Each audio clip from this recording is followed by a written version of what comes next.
one left. I guess he's gone into auxiliary D.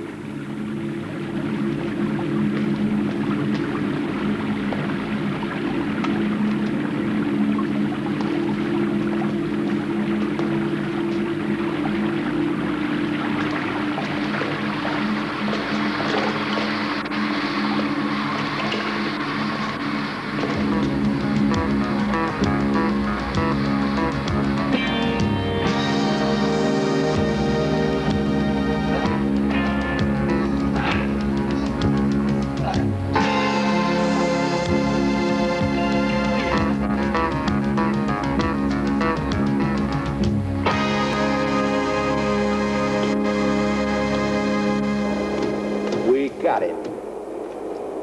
There's no exit there.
These huge paddocks are first ploughed and then sown with the grass seed. There are different kinds of grasses grown for different purposes. Some that are very hardy, like easy care, and that take a lot of wear. Others that are finer, for that special showpiece effect. Watering plays a major part in growing a good, healthy lawn, and on the farm, irrigation pipes are constantly being turned on and moved so that the seed is kept moist all the time.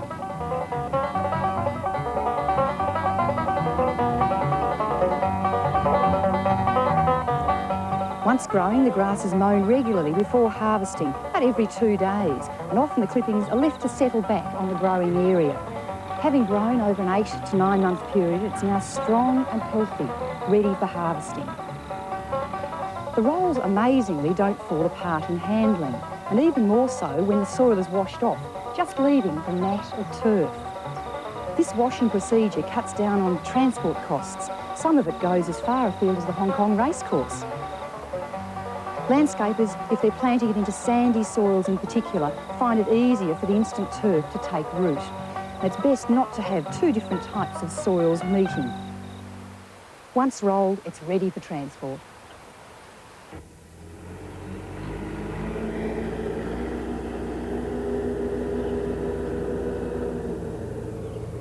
You don't have to buy quite that much amount of this instant turf, but certainly you can buy just a small quantity, anything that you want. You can buy it from a nursery, selected nurseries, or from the turf farm itself. In fact, the turf farm will actually give you no obligation advice. If you don't feel you can handle it properly, though, get some expert advice, say from a landscaper. But I'm going to show you right now how simple it is to lay this stuff.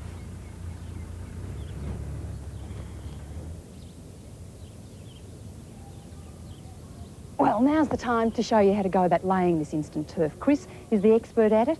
He's rotary hoed the soil so it's well prepared, raked it so that all the clods and the stones have got out of it, and the weeds, of course, and now is just throwing a little bit of lawn starter around, quite an important thing to do.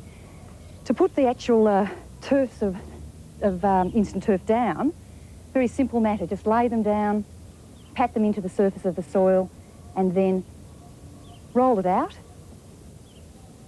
And then the next one just goes right up next to it. Now, the most important thing is to keep it well watered. Really drench it, not just the first day, but for at least the next couple of weeks, because it's terribly important. I'll let Chris finish the job. Thanks, Chris.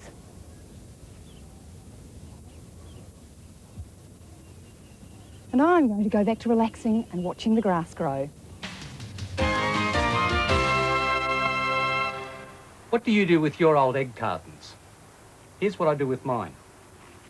I take the top and the sides off them, thoroughly soak them, turn them upside down, punch a hole in each of the cells like that with an old ball pen, fill them with potting mix, and turn them into this, little seedling beds.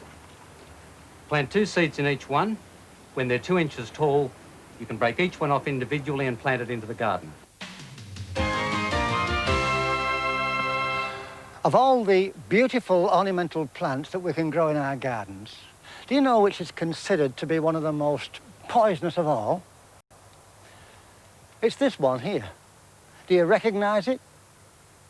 It's the one that they call the laburnum.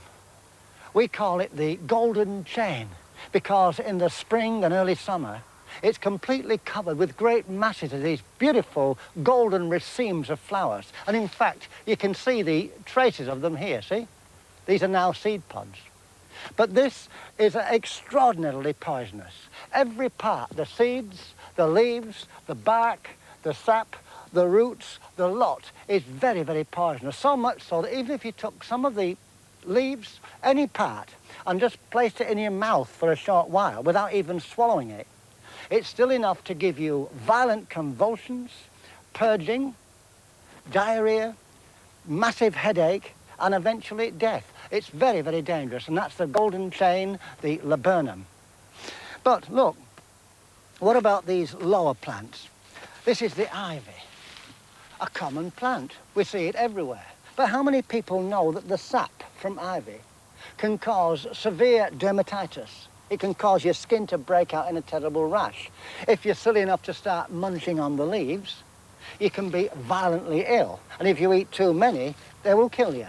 It's as simple as that.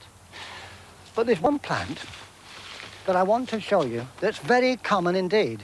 And a lot of people don't realise how poisonous it is. Do you recognise it? It's grown just about everywhere in Australia. It's the oleander. A beautiful plant that comes out with these lovely displays of pink flowers in late summer and autumn and even early winter. All right, what's its problem? Well, I'll tell you, it's deadly.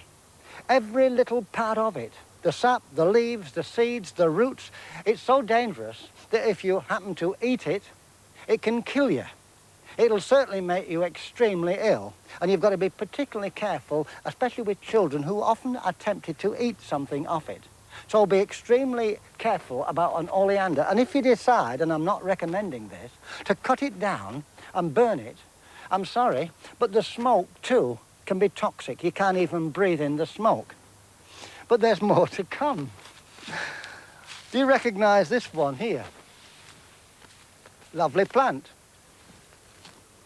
They call it the angel's trumpets. I don't.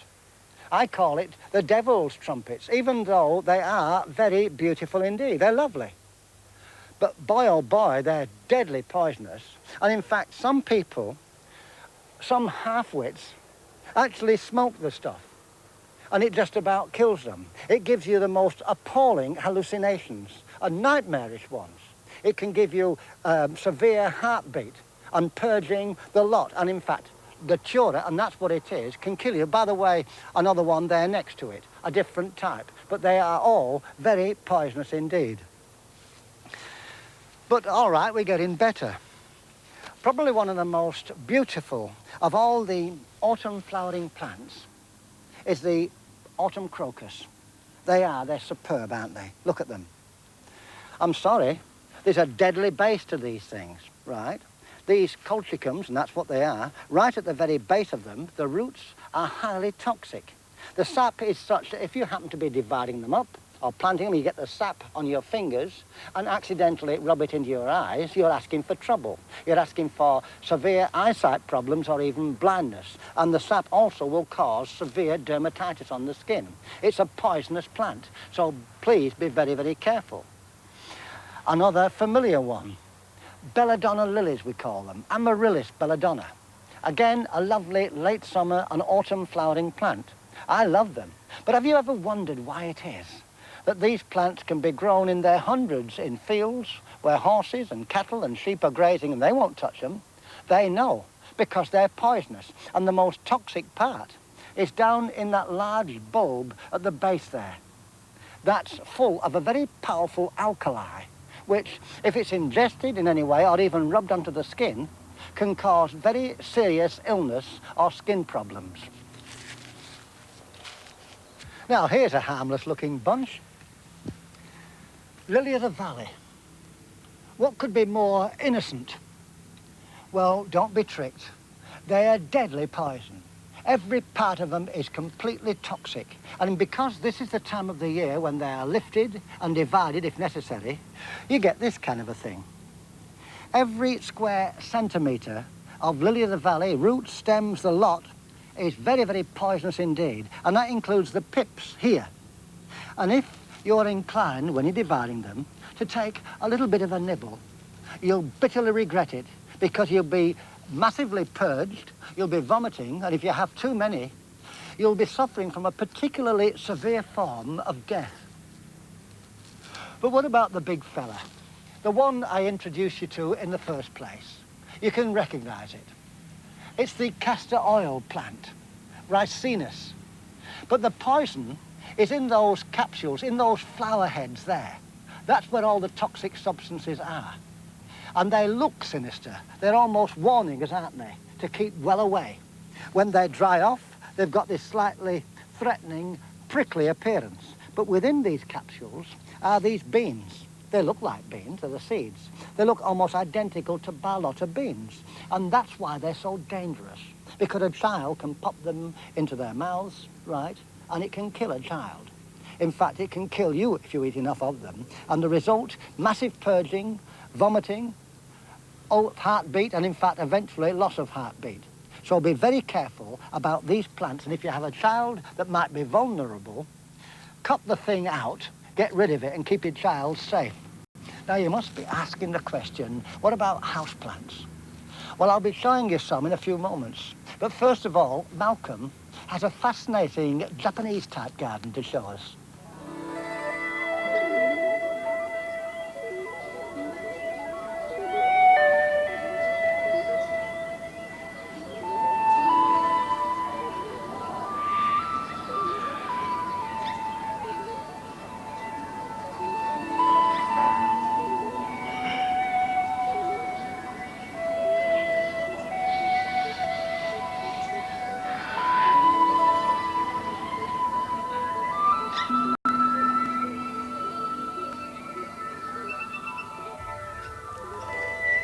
Delightfully tranquil garden here, the product of a great deal of cooperation between the landscaper and the architect.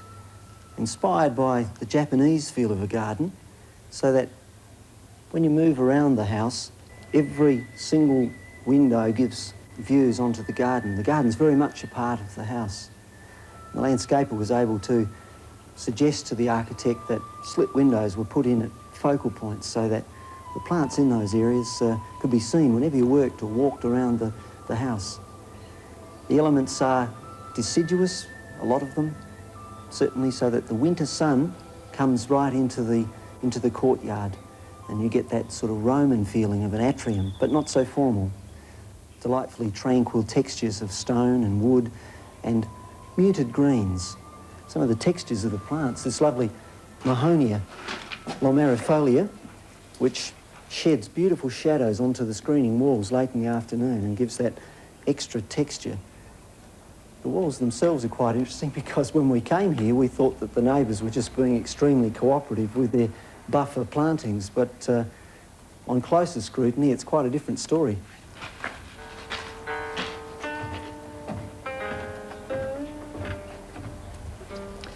The screen wall, rather than having been located right on the alignment of the boundary, has been brought in 1/2 metre to give a false impression.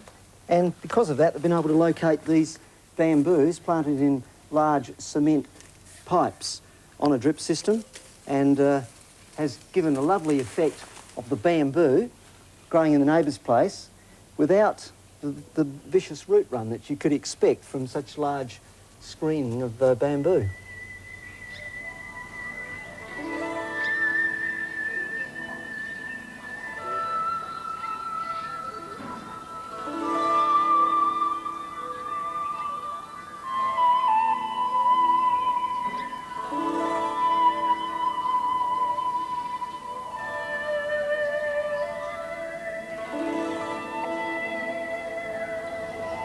This simulated creek bed is actually masking the drainage sump system, since the whole lot's watered by pop-up sprinklers. And the dichondra repens, which is a native substitute for a lawn, in this case provides that lawn effect. Other elements, beautiful Japanese sacred bamboo, Nandina domestica, with its various red berries and lovely flowers and autumn foliage colours. And the most integral part of any Japanese garden, of course, is that sound of water. Extremely tranquil. And there's some beautiful drifts of iris here that have been planted amongst it. And if you listen, you can hear that beautiful dripping of the water. Charming, tranquil garden. And if you're seeking to create a garden, tranquil garden, in a relatively small space, there's plenty of elements here that you might consider. If, like me, you have a doggy that you love and you don't want to put snail baits around because you're frightened of the dog getting hold of them, there's a very simple way around it, and it's organic too. All you need is an old jam tin or something similar, some water in it, and some old stale beer. You just empty the stale beer into the water in the jam tin and drop it down into a hole that you've already prepared in the garden. Put a little bit of soil around it so that the snails will have a little platform to walk across, and they'll be attracted by it, fall in, that'll be the end of them, and what a way to go.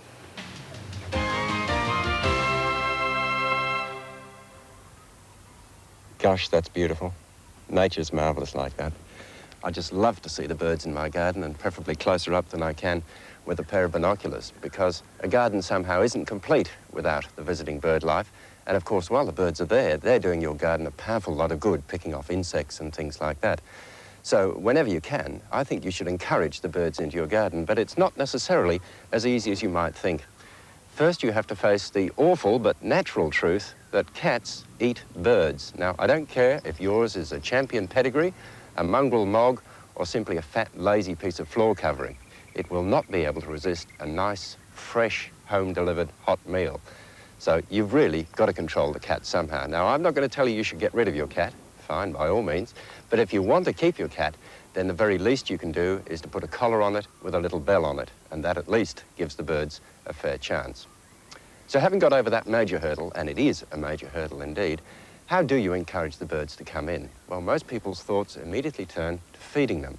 And there are a variety of feeding mechanisms that you can buy, like this little thing for nectar eaters, where you fill up the jar with nectar. It's got to be a balanced diet, mind you, and the honey eaters and things like that come in and feed off the edge. Now, on the surface, that sounds a good idea. You'll certainly see the birds, but there are a couple of problems, not the least of which is that you can encourage dependence of the birds upon you feeding them. And the moment you go away for a couple of weeks, the birds are in real trouble. So basically, it's not really such a good idea. It's a bit too artificial as far as encouraging birds in is concerned. Some people, too, like to scatter grain or something like that around the garden, on the ground, at regular intervals each morning, just scatter a handful around. Again, the birds will come in. Again, there is the problem that they could become dependent upon the way that you're feeding them. And most importantly, too, it's fairly non-discriminate. You tend to encourage weed birds, as they're called, things that don't belong, sparrows, starlings, blackbirds, doves, you name it, they'll all come in and feed on this. In fact, a far better way to encourage birds into your garden is to feed them naturally. And that means basically planting the right shrubs and trees. Now, if you're a real purist, you would only plant in your garden trees and shrubs that occurred naturally in the area. Sometimes hard to find out what that was, but normally a local branch of the SGAP can help you in that aspect. But sometimes these local shrubs are not perhaps as pretty as you might like for your garden purposes. Therefore, it's best to strike a happy medium, a plant that will feed the birds and also delight your eye. For sheer beauty, you'd have a job to go past this one. It's the Ilyari, Eucalyptus erythrocoris, and it really is a delightful small tree, growing to about 4 or 5 metres high, and in late summer and into early autumn, crowned with masses of beautiful yellow flowers, which are preceded by the lovely red buds too. These flowers are literally dripping in nectar. If, in fact, you pull a bunch down to take a close look, the odds are you'll get a nectar shower, and naturally that attracts the birds. Also, unfortunately, the bees. And I say unfortunately because often bees will take the nectar away from the birds. So bees aren't necessarily all that good a thing to have around the place. But enough of the birds and the bees. back to the trees themselves, and this particular one, Elgato, is a lovely thing because it will grow in coastal areas. It quite likes limestone soils, which makes it a very adaptable beast, but will also grow in another wide range of soils. There are plenty of others. Take, for instance, the beautiful smaller shrub called Beaufortia squarosa, and this really is a charmer. Again, late summer, when there aren't too many other flowers around, it erupts into a mass of these bright, reddy orange flowers, which the birds absolutely love. And a pretty hardy one to grow too, all around the nation. There's more flowers than this you can grow. What about the banksias? They're tailor-made for birds. The shape of their flowers fits the shape of the bird's bills, and that makes them ideal. This particular one is Banksia victoriae, and we look at that icy pole and we think perhaps just 1 or 2 flowers, but in fact there are thousands tucked away in there, and the birds absolutely love it. But all these ones I've spoken about are really just short-term flowering shrubs. What you want is something that flowers over quite a long period to keep the birds fed throughout most of the year. And when you look at the general range of garden shrubs available to us, you'd have a job to go past the grevilleas for this purpose, some of them flowering for up to 9 months of the year. And I'm told that red flowers are far more attractive to birds, so the red-flowered ones are particularly good for this purpose, none more so than our old favourite Robyn Gordon. Well, of course, all these flowering shrubs are great for the nectar-eating birds like the honey-eaters, but birds have other parts to the diet too, and many eat seeds, so why not plant some shrubs and trees that drop lots of seeds around the place, and you'll get a bigger variety of birds into your garden.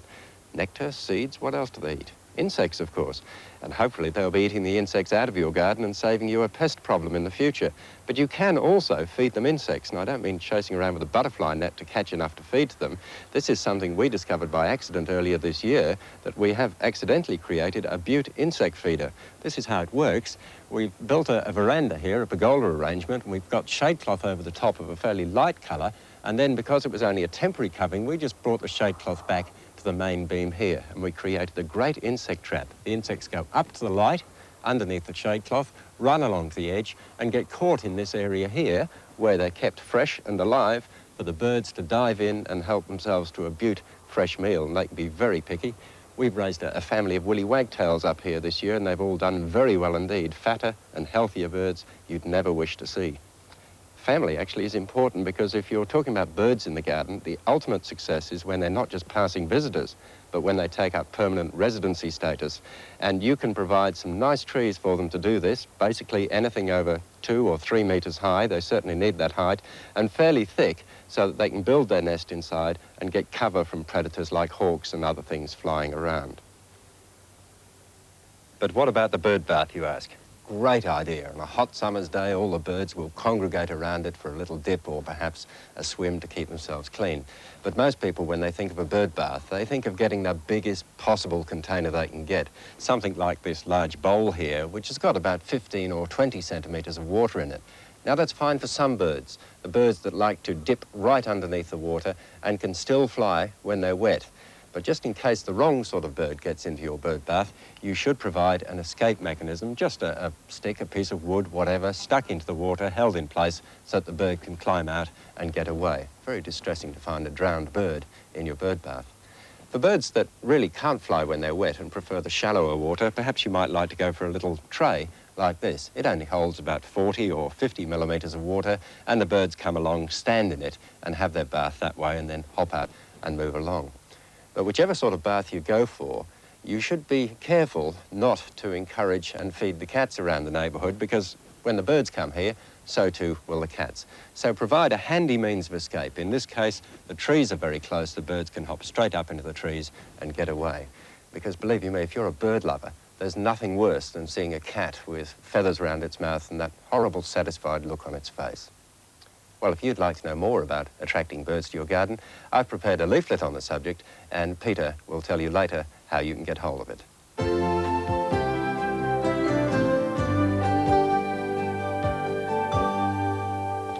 Right, now, just before we go, what about the houseplants? How toxic, how poisonous are they? Well, I know 2 of them that are deadly. Do you know this one? It's beautiful, isn't it? Lovely variegated foliage. It's a Dieffenbachia, but it's also called a dumb cane. And do you know why? Because if you're daft enough to take a piece and put it in your mouth, the most amazing things will occur. Your tongue will swell up to fill your mouth and almost choke you. and you'll dribble continuously for days and days. A very uncomfortable plant, and it can kill you too. Here at the back is another one, very familiar. We call it poinsettia, Euphorbia pokerima. It's a lovely plant with its marvellous scarlet or red bracts or pink bracts after they've been treated with darkness for a while. But usually at the end of winter, they're pruned back fairly hard. And it's here that there's a danger, because there's a white, milky sap that's quite sticky will come out. If you should get any on your fingers and accidentally put those fingers in your mouth, the most appalling things will occur and you get quite sick. But worse still, should you happen to rub those fingers in your eyes, you will suffer the most blinding agony, and I'm not joking. So be very careful about these two plants at least. Now look, don't be put off about planting your ornamental gardens. These, for example, will go on, all these plants will go in most gardens, as long as you're aware of them. But if there's any doubt, or if you have children around that might be at risk, it's better to get rid of the toxic plants. Now, what about the leaflet by John on how to attract birds to the garden? Well, it's available. All you have to do is write to us at Gardening Australia, GPO Box 9994 in your capital city, and don't forget a stamp on that self-addressed envelope. We'll see you next week. This evening in Horizons, we journey to the wheat belt of Western Australia to observe some unique bird life. Robyn Williams narrates a delightful insight into the cockatoos at Three Springs, this evening at 6:30 on ABC.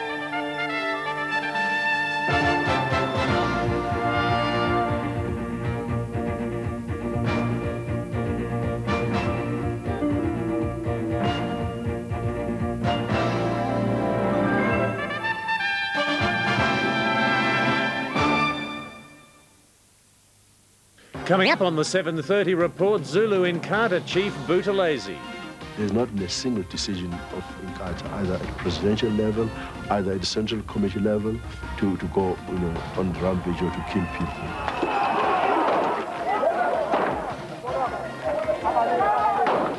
Some people have transgressed, they have been sucked into violence, but it's wrong, really, to give the impression as if we are putting violence against other people. The Ningaloo Reef, one of the most beautiful coral formations in the world, is under attack, and nothing is known about the invaders. We don't even know whether it's a natural phenomenon or not. They are here in their millions, and the coral is dying. If they keep going at the present rate, they'll finish off most of that inshore coral within the next 5 years. Will science defeat the virile killer, or is the coral reef doomed to perish? Quantum, 8 o'clock Wednesday, ABC. It's Hollywood, The Golden Years, a new 6-part series that takes us back to when the dream machine first got rolling. Back to the days when Hollywood was the great adventure in front of and behind the camera. I think I'm your daughter. Daughter? Great stars and those who bucked the system and got away with it. Such was life at RKO, the studio that brought us Citizen Kane, King Kong, and a whole lot more. I'd like to try this thing just once. They get their chance in Hollywood, The Golden Years, hosted by Ed Asner, 10:30 Wednesday, ABC.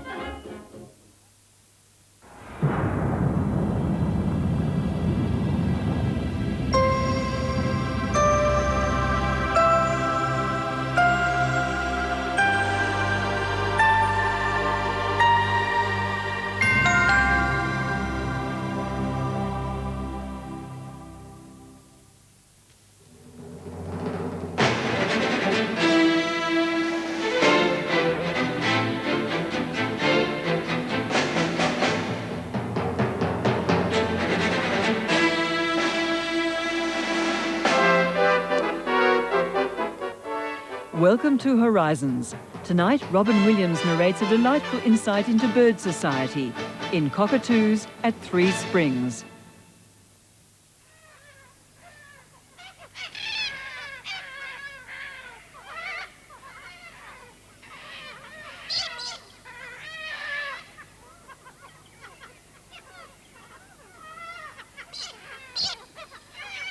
Cockatoos, cockies, as Australian as, well, galahs.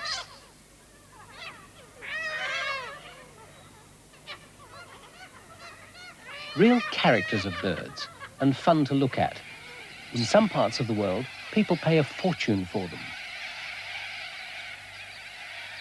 But the sight of these large parrots, splendid though it is to many, doesn't bring total joy to everyone, especially gathering in their thousands, and especially if the one doing the looking owns the farmland over which the cockies are doing the gathering. Not that the sight of the farmer going about his business would bring undivided pleasure to the cockies either, if cockies thought that way.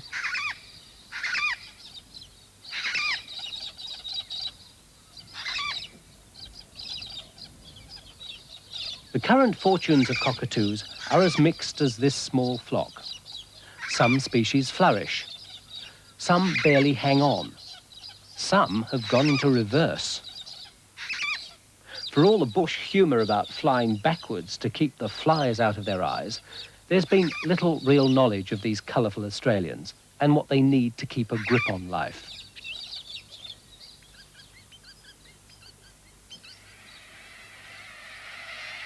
Here at 3 Springs, in the heart of the wheat belt of Western Australia, a window has opened into the private lives of cockatoos, and it shows how such closely related birds are yet affected so differently by the changes that have come into their world.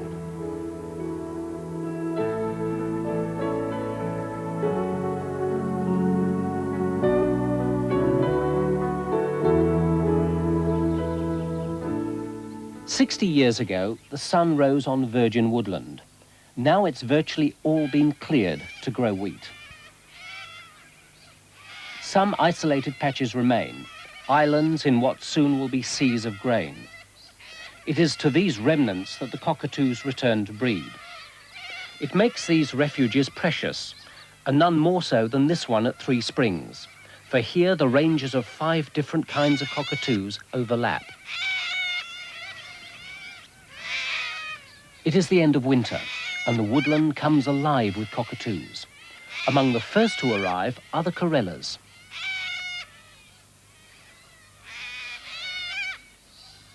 The woodland is rather tattered, but that's a good thing, at least in the short term.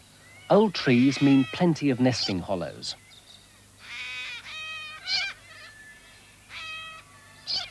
So even though the woodland is much reduced, it can still accommodate many breeding pairs.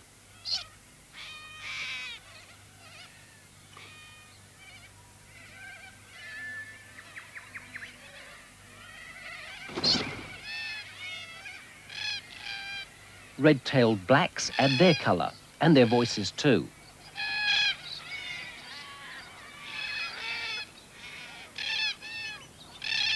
Unlike other cockatoos, which find a new nest each season, galah couples keep coming back to the same one.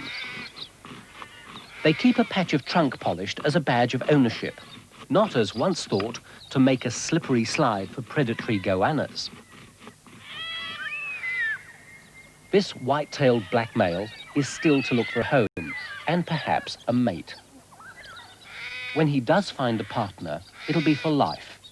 Cockatoo couples stay together till death do them part.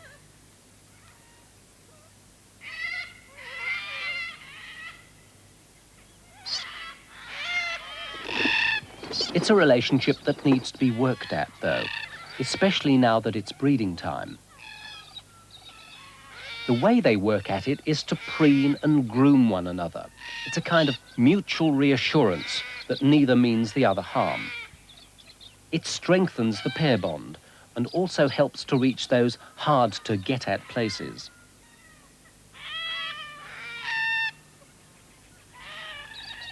Preening is such an important part of cockatoo life that they have a special down, which frays into a continuous supply of grooming powder.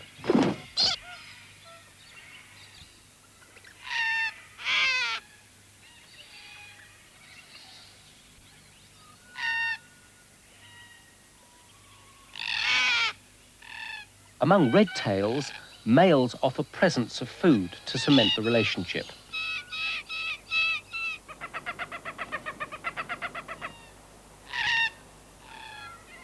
Other birds breed in this woodland too.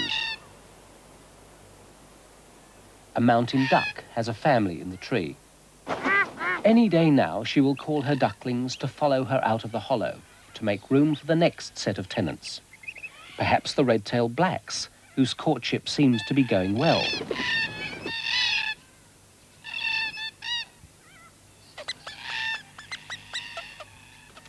Nearby, a 28 parrot, so called for the number it seems to call, is trying to interest his mate in coming with him to look at a hollow he's found.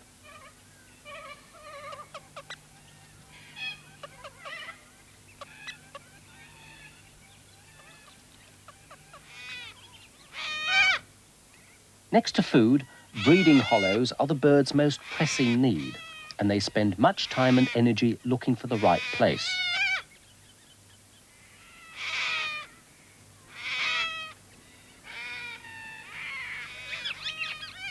The 28 has found another hole that he thinks might suit, but it's his mate's approval that's important, for she's the one that'll be spending most time in it.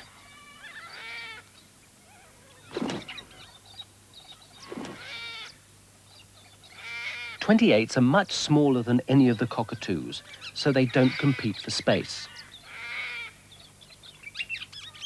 A bigger hollow in the same tree is attracting the interest of a pair of corellas. They will share the incubation, so both check it out for size.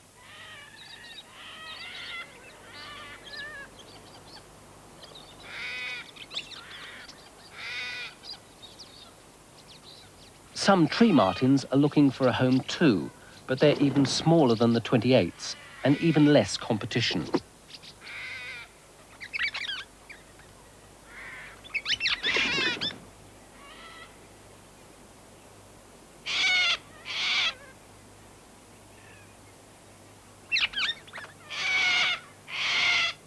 All the cockatoos defend the area around their nesting hollows, but the corellas are the least tolerant of intruders.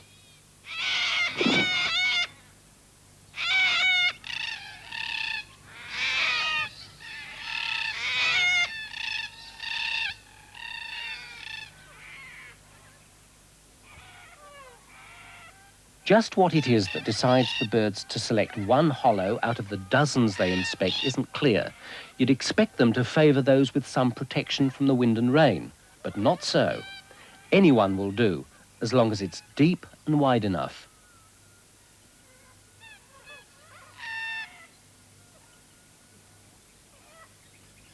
The one requirement this female redtail has is that the hole should be wide enough for her long tail to fit in backwards.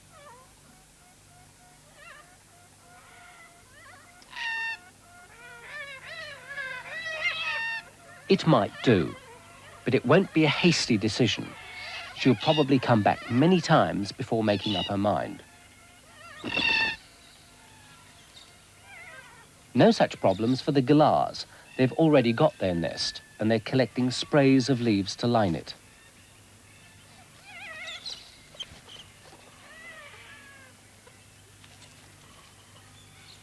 The business of nipping the twigs and stripping the leaves has become part of their courtship ritual.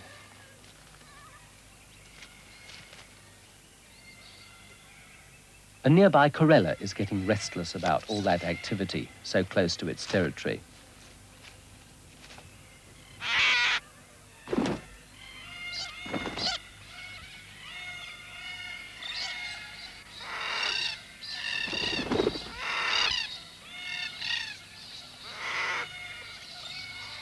Safe on their own patch, the galahs set about lining their nest.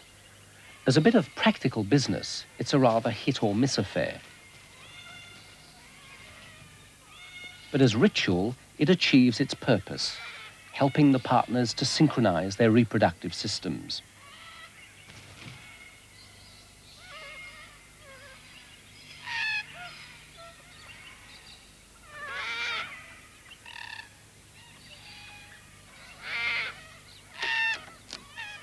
The red-tailed blacks have finally settled on a nesting hollow. Their furnishings will be rather more Spartan. Some wood shavings nibbled from around the entrance and inside the hollow will make a bed for the eggs.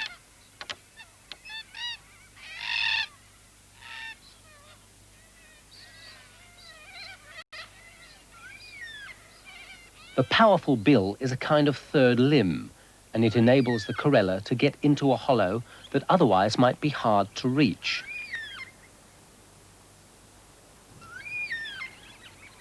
Most of the birds have found a home now, but a few are still looking for mates.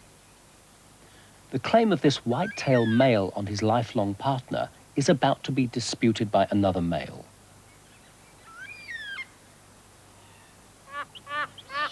The interloper's fiery red eye leaves no doubt about his urge to mate, but he really doesn't stand a chance.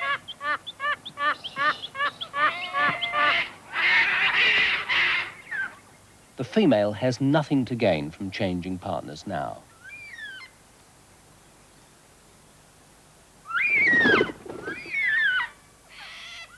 The comings and goings take on a pattern. New bonds have been formed, old ones renewed, and the females are ready to be impregnated.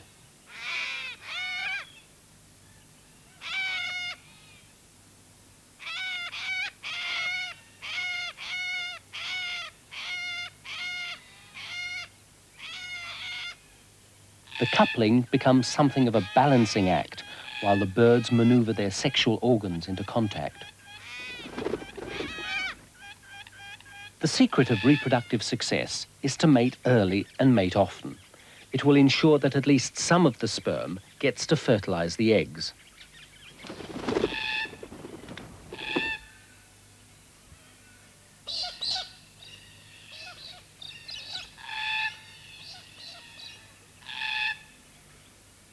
The galahs are a step ahead of the other cockatoos.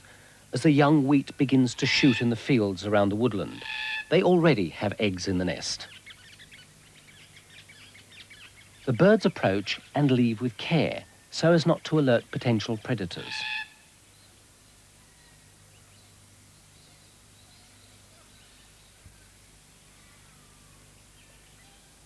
The clutch of 3 eggs is about average for galahs, though there can be as many as 5. With the parents taking turns to provide the necessary warmth, it'll take about 23 days for the eggs to hatch.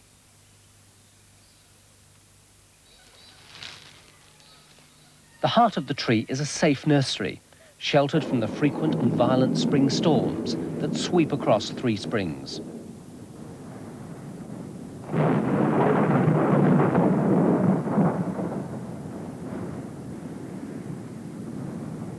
The rising winds make the birds restless, but they blow them some good too, for the movement they set up helps to create nesting hollows.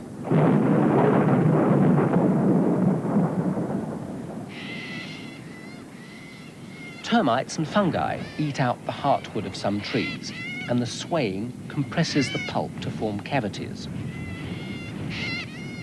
The force of the wind tears the tops off trees and breaks off branches, and so provides the cockatoos with entry to the new hollows. On the larger scale, though, the massive clearings have left the land vulnerable to erosion. Each storm carries away vast volumes of soil and puts more pressure on the already weakened woodland.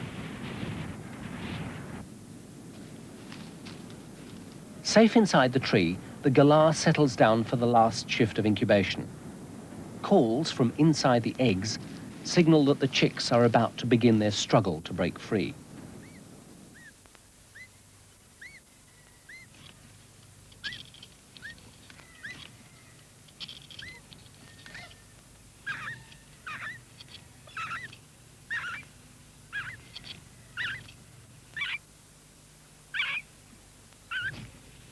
When they first emerge, the chicks are naked and blind, and for the first few weeks, they'll still need their parents to keep them warm.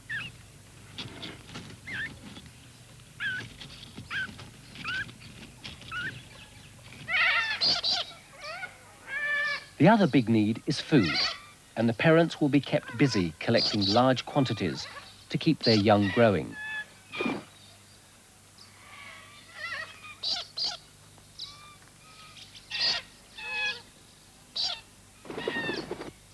The wheat crops still have to set grain, but around the edges and in the fallow paddocks, there is plenty of food.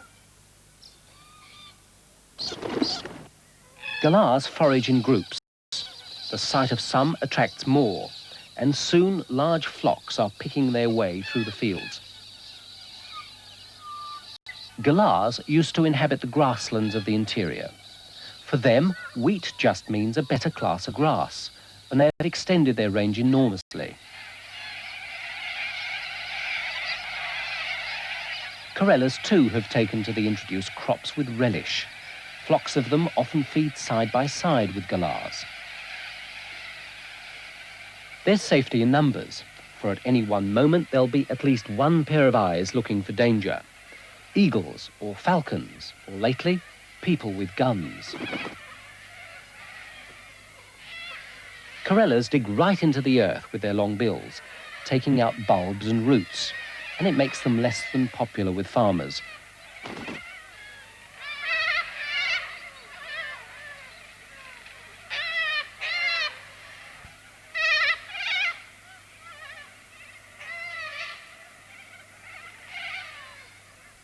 Along with the vegetable matter, there's a little protein in the form of grubs.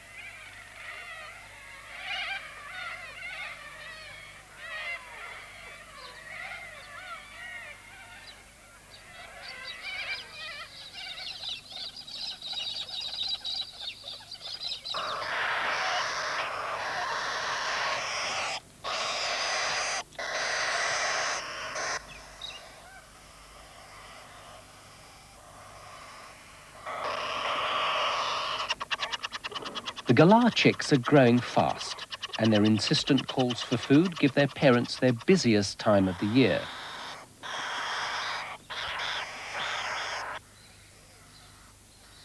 The parents ferry in the food in relays, but as the season goes on, they have to go further afield to find it, and the chicks are on their own for longer.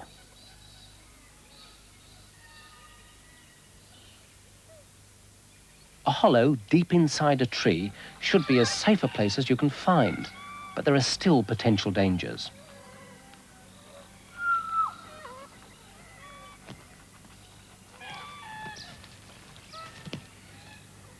Goannas are voracious feeders on anything animal. Insects, carrion, small mammals, and young birds.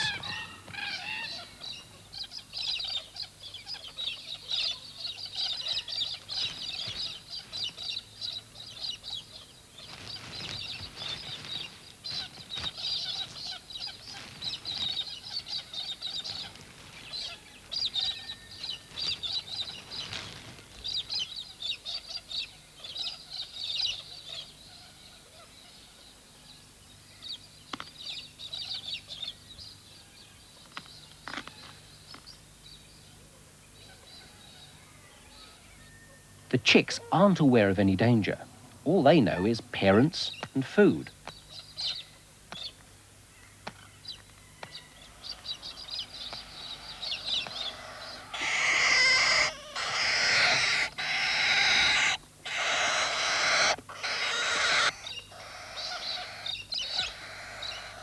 For some reason, the goanna passes up what surely would have been an easy meal. Natural predation is something the cockatoos can cope with, but there are other intrusions that are a much greater threat. Grazing stock are a major enemy, not for any risk of a sheepish assault, but for the long-term effects they cause. While the wheat is growing, the sheep forage through the woodland, and they wreck it. The hard hooves damage tree roots. They compact the soil so rain can't get through. Seedling trees don't stand a chance.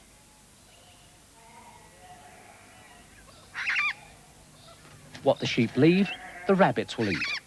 And with all new growth nipped in the bud, the aging woodland will surely die.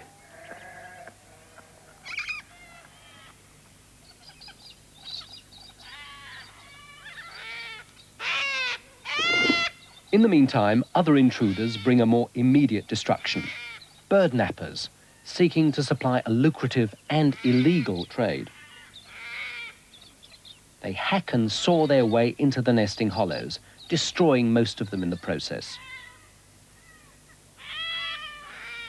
Impromptu ladders ease the problems of access, if a well-aimed stone reveals the squawking presence of a nestling. The hand that's reaching for this chick isn't propelled by greed, but by the need to learn more about what's required to safeguard its future. It belongs to one of a group of scientists from CSIRO Wildlife Research. They've been studying the cockatoos of Three Springs for 10 years. The study was launched by local complaints that the birds were destroying crops. The short answer is that they don't. But on the way to establishing that, the research is weighing up exactly how agriculture and the cockatoos are affecting one another.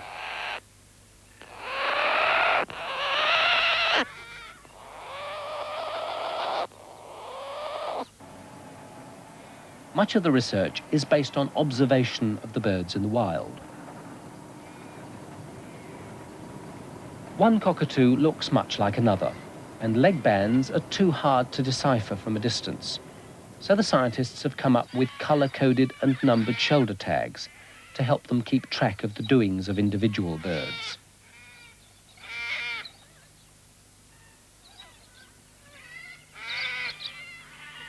The tags mightn't do much for the aesthetics of the birds, but they do allow total freedom of movement in anything they want to do.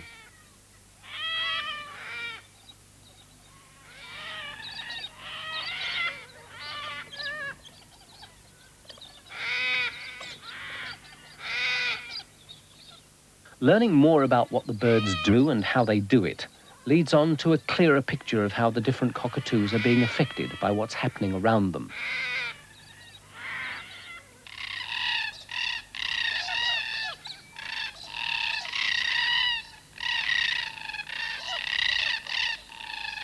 The new insights have already recast the role of the red-tailed blacks. At one time, a flock like this would have been seen as a mob of marauders. The wheat farmer watching them land in his fields not unreasonably suspected them of hoeing into his crops. What in fact they turned out to be hoeing into was not wheat, but a devilish weed that grows amongst it called double G. Double G came in by accident from South Africa in the last century, and it has become the bane of the wheat industry. The shape and cutting action of the red-tailed bill had evolved to cope with hardy native seeds. Through sheer fluke, it also proved a good match for the tough, barbed seed case of the double G. So while its traditional food is disappearing, the red-tail is finding an alternative.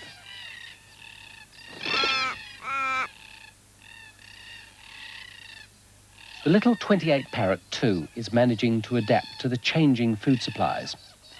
It feeds quickly until its crop is full, and then moves off to a safer place to let digestion take its course. A good share of the food goes to its mate on the nest.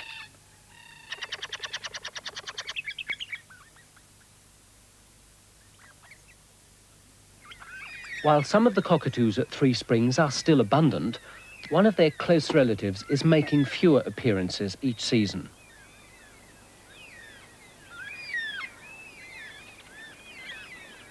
This female whitetail has been incubating, and she's heard her mate call, flying past the nesting tree. Now he's perched nearby and continues to call until she joins him.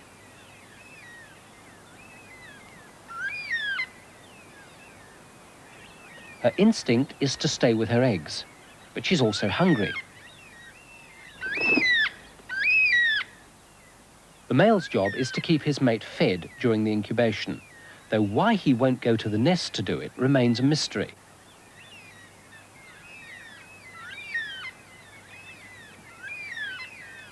What's clear, though, is that this site is getting increasingly rare. The whitetails are vanishing together with their main source of food. Every season, there's less heath and woodland to flower.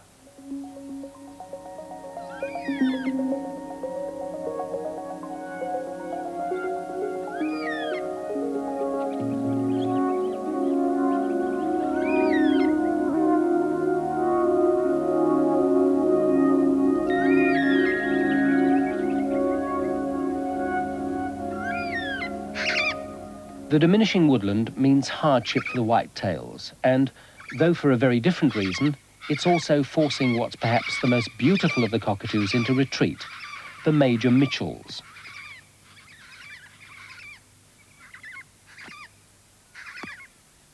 It's not the introduced crops and weeds that are the problem. Unlike the whitetail, the Major has adapted well to those. What they do need is a lot of breeding space. When all this was still woodland, the Majors established large territories around their nesting hollows to make sure they had access to enough food.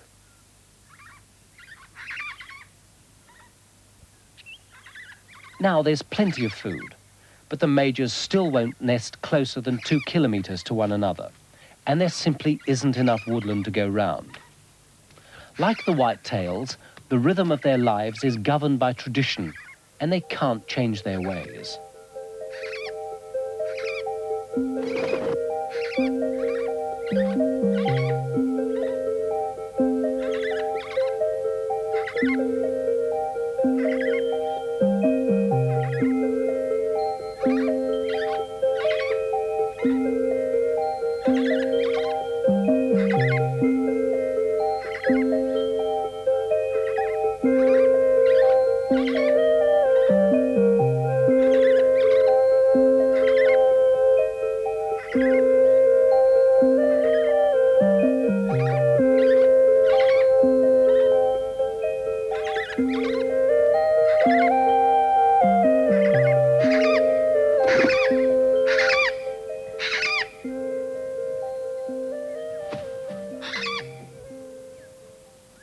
The Major Mitchells were named after one of their first white admirers. The explorer wrote of them, "Few birds more enliven the monotonous hues of the Australian forest than this beautiful species, whose pink-coloured wings and glowing crest might have embellished the air of a more voluptuous region." At the rate at which their habitat is disappearing, they might not be embellishing the air of this region for much longer.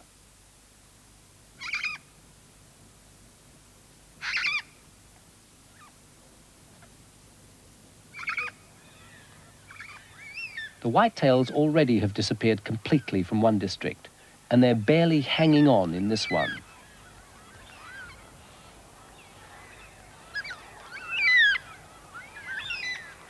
Of the 2 eggs, only one has hatched, and the female goes off in search of food.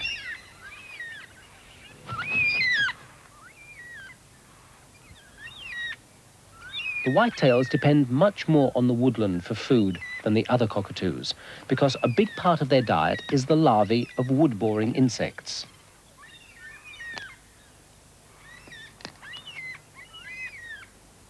It's important food for growing young chicks too, but the further afield the parents have to go, the less often the young get fed.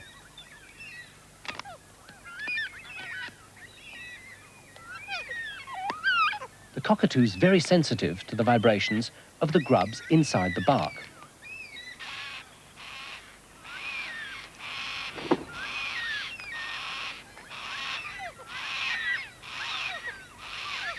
This season, the whitetail and her mate have adequate food within easy flying distance, and their chick has a good chance. Next season, who knows?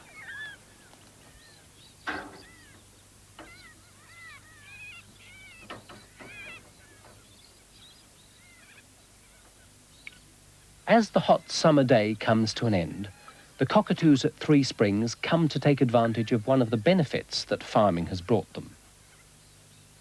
Even if it does take all their acrobatic skill to get at it.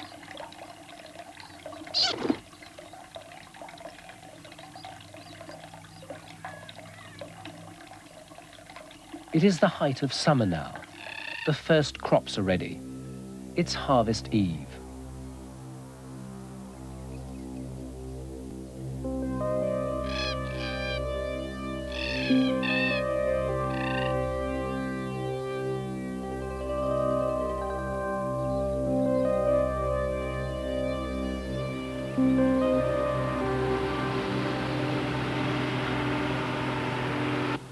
It will be a bumper crop this season. It's not always so, for this is marginal rainfall country.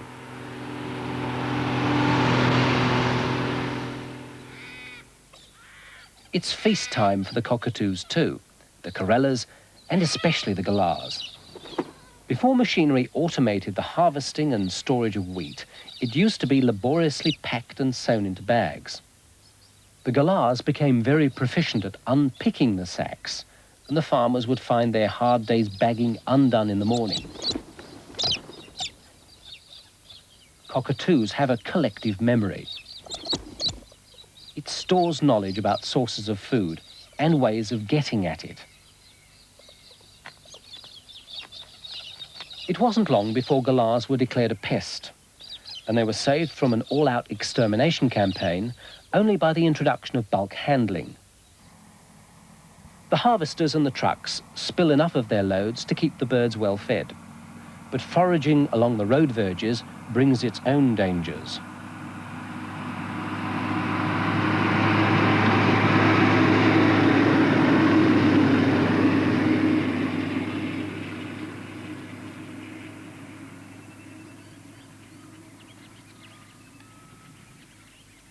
The road casualties can amount to hundreds in a season, leaving as many widowed partners.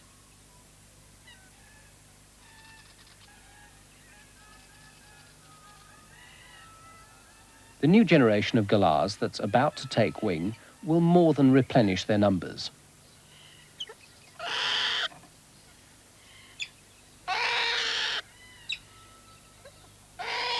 There won't be any trial flights. The chicks do all their pre-flight training within the cramped confines of the tree hollow, exercising their flying muscles and stretching their wings.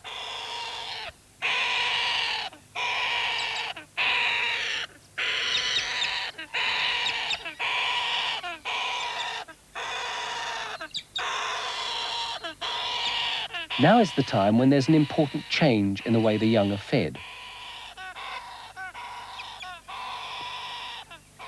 No longer does the parent climb down into the nest. Instead, it calls to encourage the chick to climb up to the entrance. It's a big challenge for the young galah. If it doesn't make it to the top, it will never fly.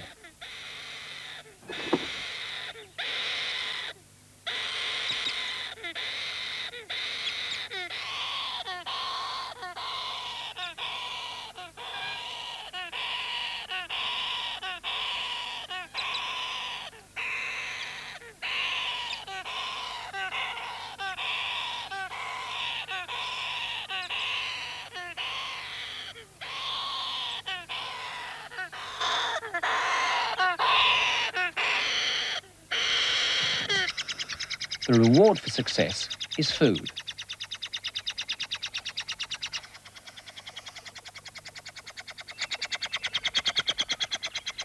After a few more climbs, the parents decide the young is ready to try out its wings, and instead of offering food, they fly off.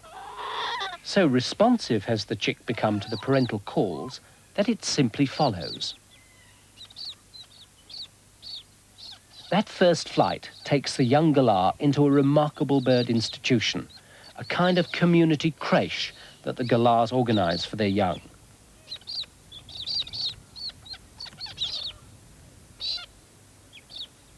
All the young from the neighbourhood are brought here to spend a few weeks learning more about the business of being a galah.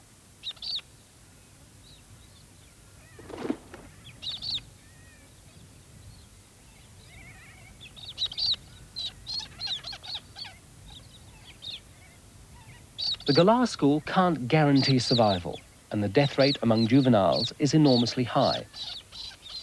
Only 1 in 10 will live to breed. But if they do survive, they'll very likely live for a very long time, as long as humans.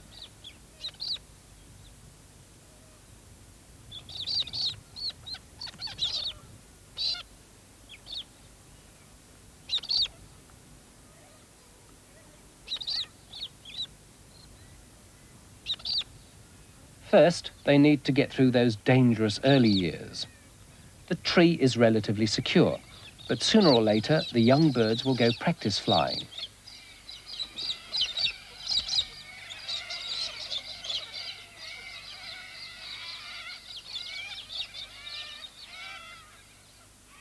The keen eye of a young peregrine falcon spots the jerky flight of the young galah and sets off in pursuit.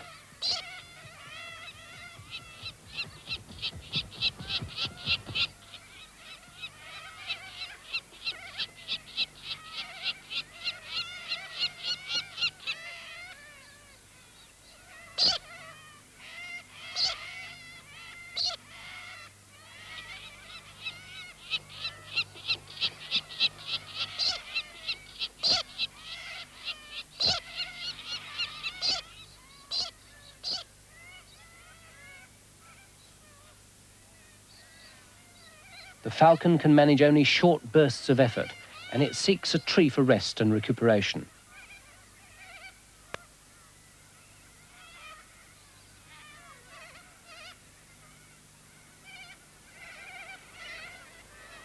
The tree the weary hunters picked happens to be one where a willy wagtail has its nest.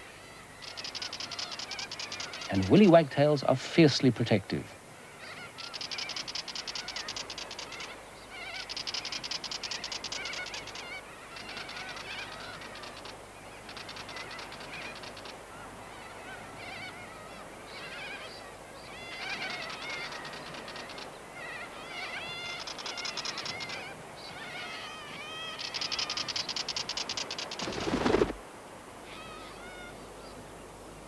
The falcon launches another attack of its own.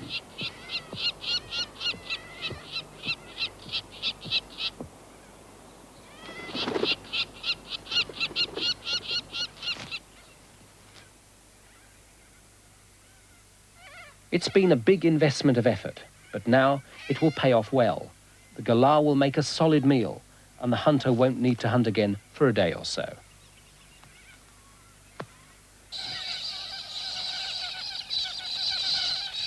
For every young bird that falls prey, many more survive to join the growing flocks, wheeling over the fields in swirls of colour.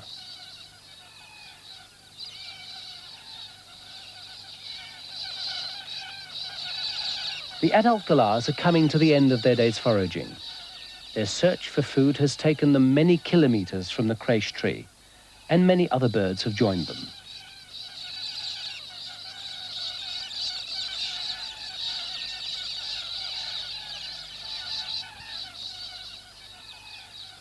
The seeds are stored in the crop, a kind of holding sac in the throat, and when it's full, the parents set off on the return flight.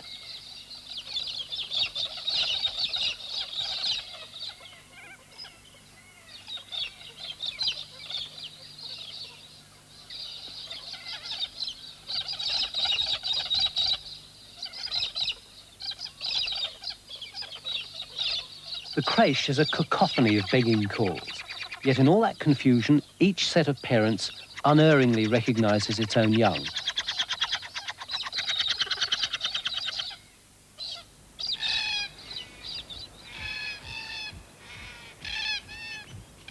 Nearby, a small flock of red-tails return to their roosting tree. There seems to be a kind of protocol about who sits where. Mates want to perch together and harass any usurper until he or she moves.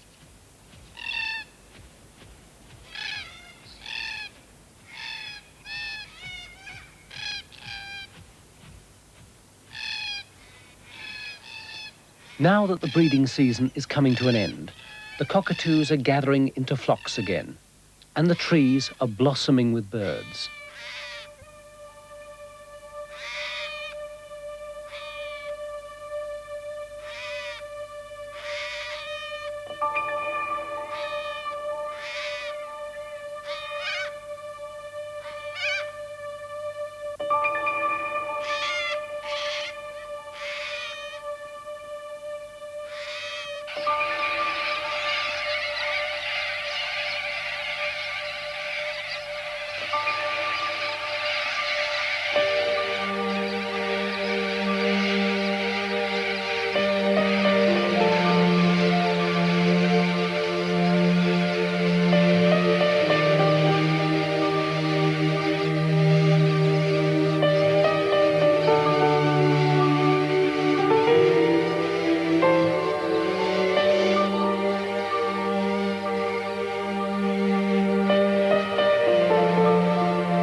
huge crowds of noisy corellas clattering over their town might persuade the locals of great abundance, but they're also a sign of a shifting balance. The superflocks are a phenomenon of the new landscape. The cleared paddocks with their plentiful food stimulate ever greater gatherings, but they also concentrate more birds into fewer trees. And without trees, the cockatoos have no future.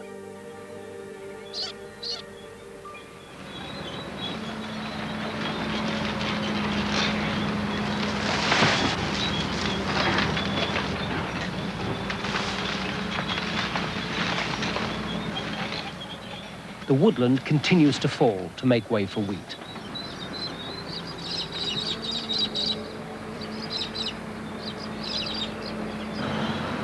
The trees have shallow roots in the thin soil, and they're an easy pushover.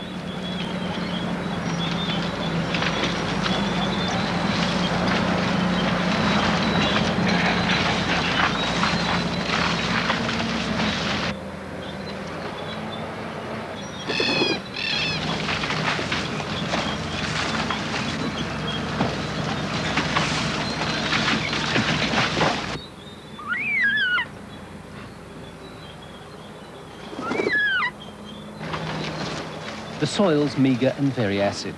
It'll probably cost a fortune in subsidies to make it grow wheat. Once the tree cover goes, the groundwater table rises, flushing salt to the surface and turning the land into useless waste. There might be nothing here then.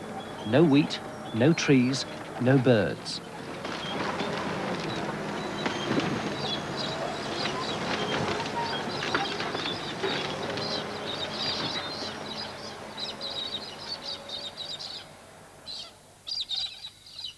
Every breeding season, there are fewer refuges for the cockatoos to go to.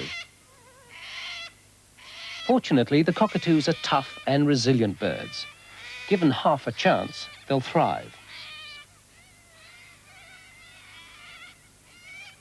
In the wheat belt around Three Springs, the red-tailed blacks, and even more so the corellas and the galahs, have shown they can adapt.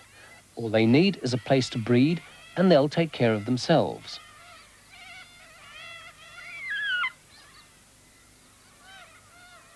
Some of the other species are more vulnerable. The white-tailed blacks will need care, as will the lovely Major Mitchells, if of course we decide they deserve at least half a chance.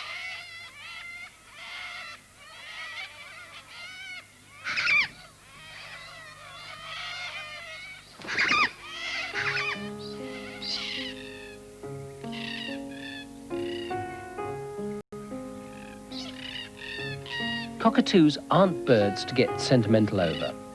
Their familiarity has bred a sort of indifferent affection. But the sky would seem empty without them.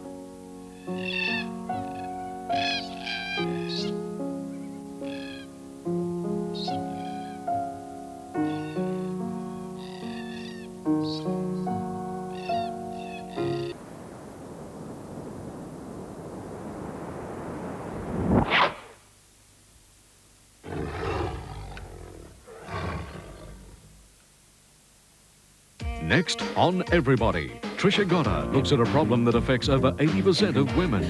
Now me, when I have premenstrual tension, I tend to overspend. Gabrielle Gattei shows us delicious new recipes using soft cheese. Dr. Karen Phelps examines the new approach to the treatment of arthritis. It's been with us all the time. Up here. While in Fitzroy, Mike Hamilton takes us to a fresh fruit market.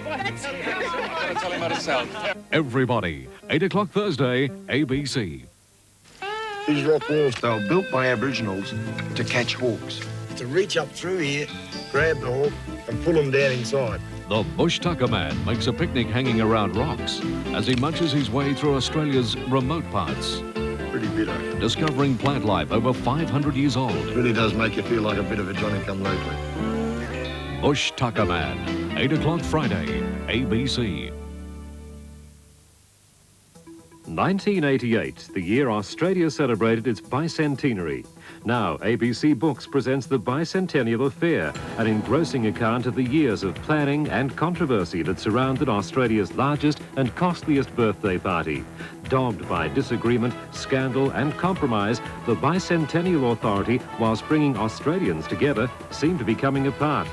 The Bicentennial Affair is essential reading and is available at ABC shops, ABC centres, other retailers and by mail order. A television masterpiece. Every time it rains pennies from heaven. Thank you very, very much, sir. Don't you know each cloud contains pennies from heaven? They tell the truth, songs do. That's not real life. Real life? You tell me what real life is, then. I'm a singing detective. I feel as if I'm burning up. It shows a passionate nature, sugar. Use it. Use it. For the first time on television, the controversial Black Eyes. The return of the magnificent singing detective and the magical pennies from heaven. Television excellence in the Dennis Potter Festival, coming soon to ABC. Good evening, I'm Kerry O'Brien. Australian industry is in deep trouble. Bob Hawke has just 3 weeks to come up with a plan to help. But what can the government do apart from window dressing? That's Lateline, straight after the news.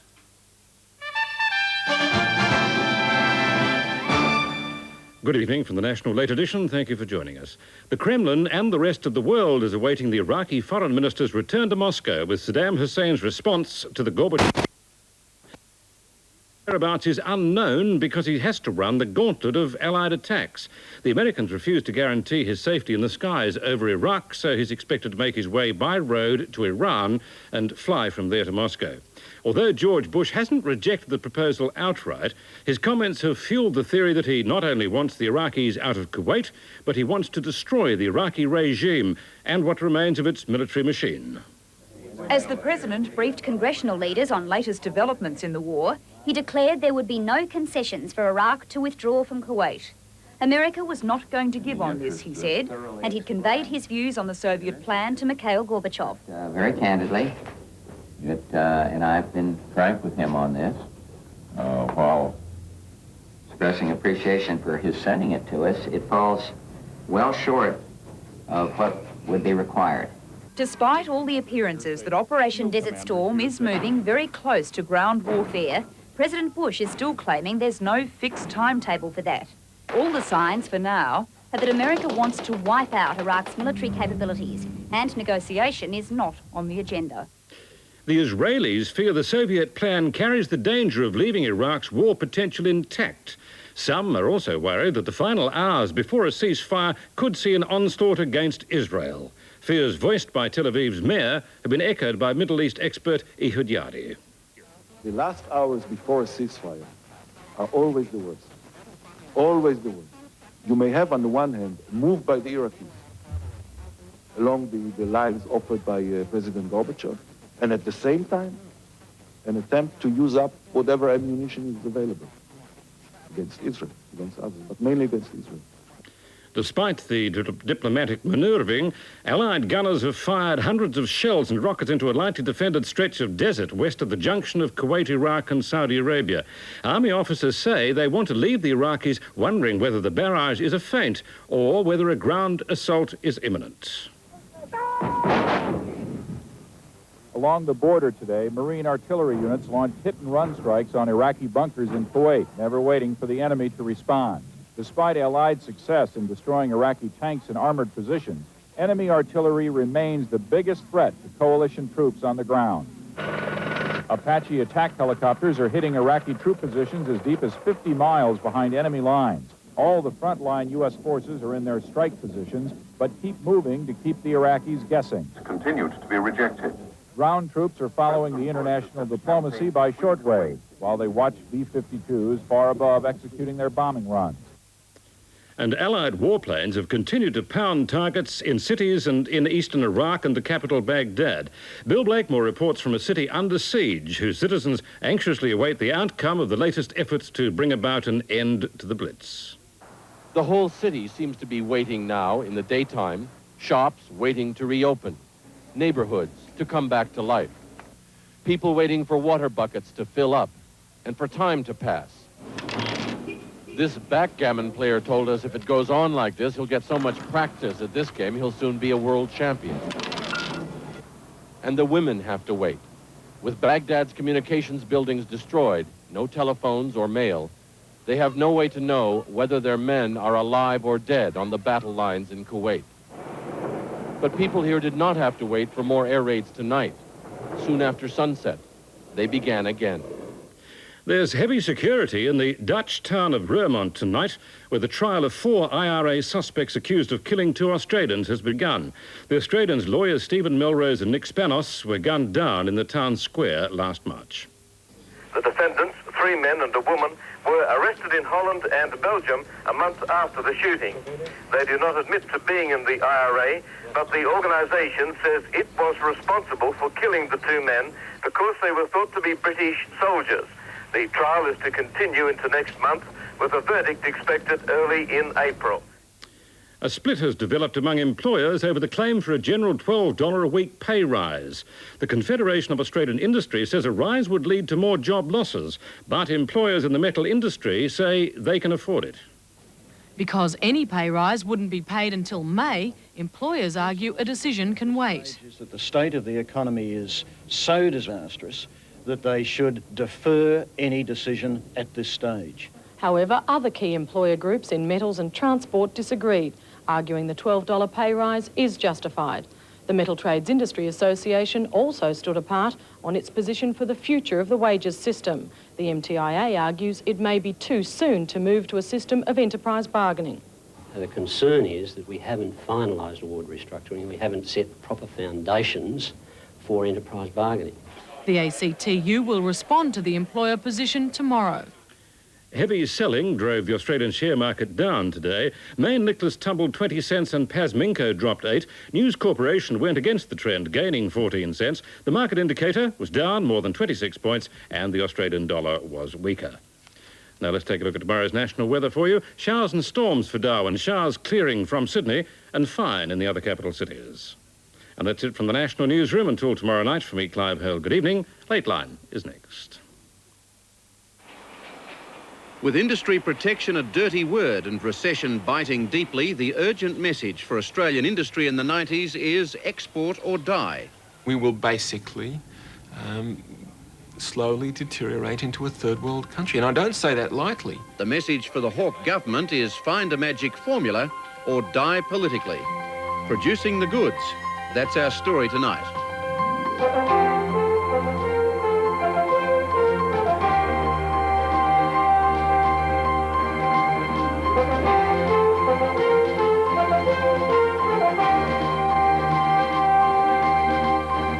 Live from Canberra, the ABC's Lateline. Here's Kerry O'Brien. And welcome to the program. Tonight, our program is about industry, and it's a subject on which the Hawke government is currently deliberating. For more than a century, the great debate between free trade and protection has made regular appearances as a dominant political issue in Australia. The Hawke government is once again consumed by the debate. On March 12, Bob Hawke is due to make a major economic statement. A key part will set industry policy guidelines to the turn of the century, or until a change of government. That document will almost certainly slash protection further, but possibly hand money back to industry in some other form. But inside Cabinet and caucus, there are strong differences of opinion on whether government should intervene in the marketplace and give further incentives to Australian manufacturing companies. And that's what we're exploring tonight. We start with Mark Bannerman reporting on a company cutting back its Australian production and why. Good morning, Black & Decker. Helen speaking. It's Friday morning at the headquarters of Black & Decker Australia. Receptionist Helen Dearden has been in her job for 10 years. Just a moment, her line's engaged. It seems secure, but like everyone else in manufacturing in the 90s, she knows no one's future is totally guaranteed. Over the last 30 years, Black & Decker has forged a name for itself making power tools and outdoor equipment, like these edge trimmers. In that time, it hasn't been frightened to use an aggressively Australian profile. To their credit, the boys put their heads down and came up with a range of home-use power tools second to none. And what's more, they're putting their money where their mouth is by giving you the longest warranty, 2 years. That's something only Black & Decker does. How do I know all this? Because that's where I work when I'm not playing cricket. But just under a month ago, Black & Decker boss Kevin Cashman dropped a bombshell. In a letter to staff, he announced the company would cease the assembly of power tools and outdoor products at the Croydon plant by March 1991. It also decided to transfer kettle, toaster and urn production to another Australian manufacturer. In practical terms, that means these production lines will cease altogether. All garden equipment sold by Black & Decker will now be fully imported. And there'll be changes for these workers too. They currently make a range of kettles for sale in Australia and for export. But after March, all household goods will be made under contract in these premises owned by the Madriga company on the other side of Melbourne. It's a decision that's left workers at Black & Decker in the old factory confused and sometimes angry. For all that, it wasn't a decision that came easily to Managing Director Kevin Cashman. With help from his senior production staff, he'd introduced strategic planning to the company. He'd introduced quality control and undertaken major investment in plant and equipment. Looking at the company's product range, it's also clear the Australian arm of the company has a formidable reputation for innovation and for product development. I think it would be fair to say that we have been the most innovative in designing product in Australia in the appliance industry in the last 2 years, and I don't think that's a very well recognised point.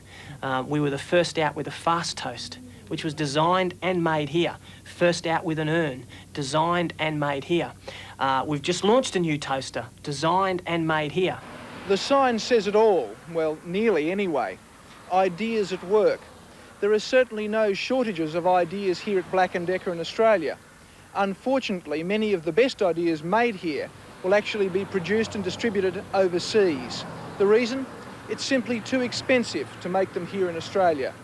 And that's not a story that would please Industry Minister John Button. The best example of the company's problems can be seen in the global kettle. Based on this model, the new kettle was developed here in Australia and looks set to sell 250,000 worldwide. In a fierce intra-company bidding war, Black & Decker Australia beat Canada, but couldn't match the production price offered by Black & Decker Hong Kong, who could make and ship the product for 10% less. The reason Australia lost out was simple. Not the cost of these workers, but a high exchange rate brought on by high interest rates and a waterfront system that moves far too slowly. And Black & Decker isn't the only company feeling the burden of uncompetitive service industries. This is ICI's major chemical plant in Sydney. Facing competition from producers around the world, it makes plastics and chemicals for companies right across Australia. For ICI, the problems of industry are all too clear. What we've got in Australia is two separate types of industry. There are those of us who are in the exporting or import competing sector who are having to compete with the best of international competition. But a very large part of the economy, somewhere maybe over 70% of the economy, is not competing internationally. And therefore, as long as they're just as good as their Australian competitors, then it doesn't matter what wage rates are or the cost of money or how many hours a week they work. You say that so much of Australian industry is not competitive. What does that actually mean for the country? Well, what it means is that those parts of the total industry which are involved in international competition have the drag on their cost structure of having to take a lot of their inputs from that part which is non-competitive. This, of course, means that we have a balance of payments problem. Now to our two guests. Dr. Michael Porter is a well-known free market economist who's been a long-term crusader for a more efficient public sector. He's director of the Tasman Institute, a privately funded think tank, and he joins us from Newcastle. Laurie Carmichael has a long history in the Australian trade union movement. He's Assistant Secretary of the ACTU and heads their Committee on Industry Policy. He's also a member of the Australian Manufacturing Council, and he's in our Melbourne studio. Michael Porter, what does the Black & Decker story tell you is wrong with our industry? Well, there's a number of factors, Kerry, but perhaps the main one is interest rates are very high. And that's because for really 15 years we've had a permissive monetary policy. We've had a central bank that really hasn't been independent like the German central bank or the Swiss central bank. And our inflation and our interest rates have been high, and capital costs are the killer. So when Black & Decker loses out to Black & Decker Hong Kong, you know, in Hong Kong they've had a stable currency, they've had lower interest rates, they've had a less volatile inflation rate, and that's been a key factor. And secondly, we've had labour practices. I mean, the union structure in Australia is craft. It's allowed a lot of feather bedding in state enterprises and in businesses. And as a result, our unit labour costs, compared, say, with Hong Kong, are ridiculously high, and that makes it very difficult for the Black & Deckers to compete. You might say that the labour cost or unit labour cost in Hong Kong are ridiculously low if you compare them with other human values. Now, well, in terms of human values, Hong Kong has, of course, you know, made millions of Chinese very, very well off very quickly. And China and Hong Kong, in comparison, for example, a good example of what happens when you have meaningful enterprise-level negotiations. And I think the Chinese workers in Hong Kong are doing extremely well out of a free market system. I'd also say that the state enterprises, the docking, the ships, the transportation system in Australia make it very hard for Australian manufacturers to export overseas, because it costs more to ship things, you know, to Tasmania than it does to ship things to Japan. And of course that has become a familiar refrain over the last couple of years. Laurie Carmichael, what do you believe Black & Decker tells us about what's wrong with Australian industry? Well, I think it's wrong for a start to generalise to the extent that my colleague has done over the particular enterprise of Black & Decker. I think he should look much more concretely at the specific problems. I think it's true that interest rates and the exchange rate have been a problem for Black & Decker. It's not true that union practices are a problem at Black & Decker. In fact, they had put into operation, with the cooperation of the unions, a very good system of work organisation and skill formation. And I happen to know, I've been there and discussed the matter, and I think my colleague ought to go and discuss it concretely without making a massive generalisation out of one particular instance. The main problem at Black & Decker is the problem of distance from markets, the size of the Australian market, alongside of the current recession dealing with interest rates and the exchange rate. Michael Porter, if you're looking at the recession and the extent to which the high interest rates currently are creating problems for us, I mean, you would have been a big supporter, I imagine, of financial market deregulation. Hasn't this recession, to a considerable extent, been brought on by that deregulation, and haven't some of our investment processes gone astray because of that deregulation? Well, I think the trouble is we've had financial deregulation along with very high rates of inflation and high interest rates. I mean, interest rates aren't high because of financial deregulation. They're high because Paul Keating hasn't really allowed the central bank to restrict the money supply so that we could have price stability and low interest rates. Financial deregulation gives us competition, and there's been a deficiency of prudential management. But the real reason inflation is high is because monetary policy has been lax. After the 1987 crash in the stock market, we had the central bank pouring money into the system. And as Paul Keating said, they do as I say, and they did. They put far too much money into the system. So I think interest rates have been the killer. Now, when you look across the board of exporting and manufacturing, I mean, they have to deal with, you know, a very expensive dock structure. They have to deal with state enterprises, electricity, and other prices, communications costs, which are very much higher than our counterparts, their counterparts have to pay in the rest of the world.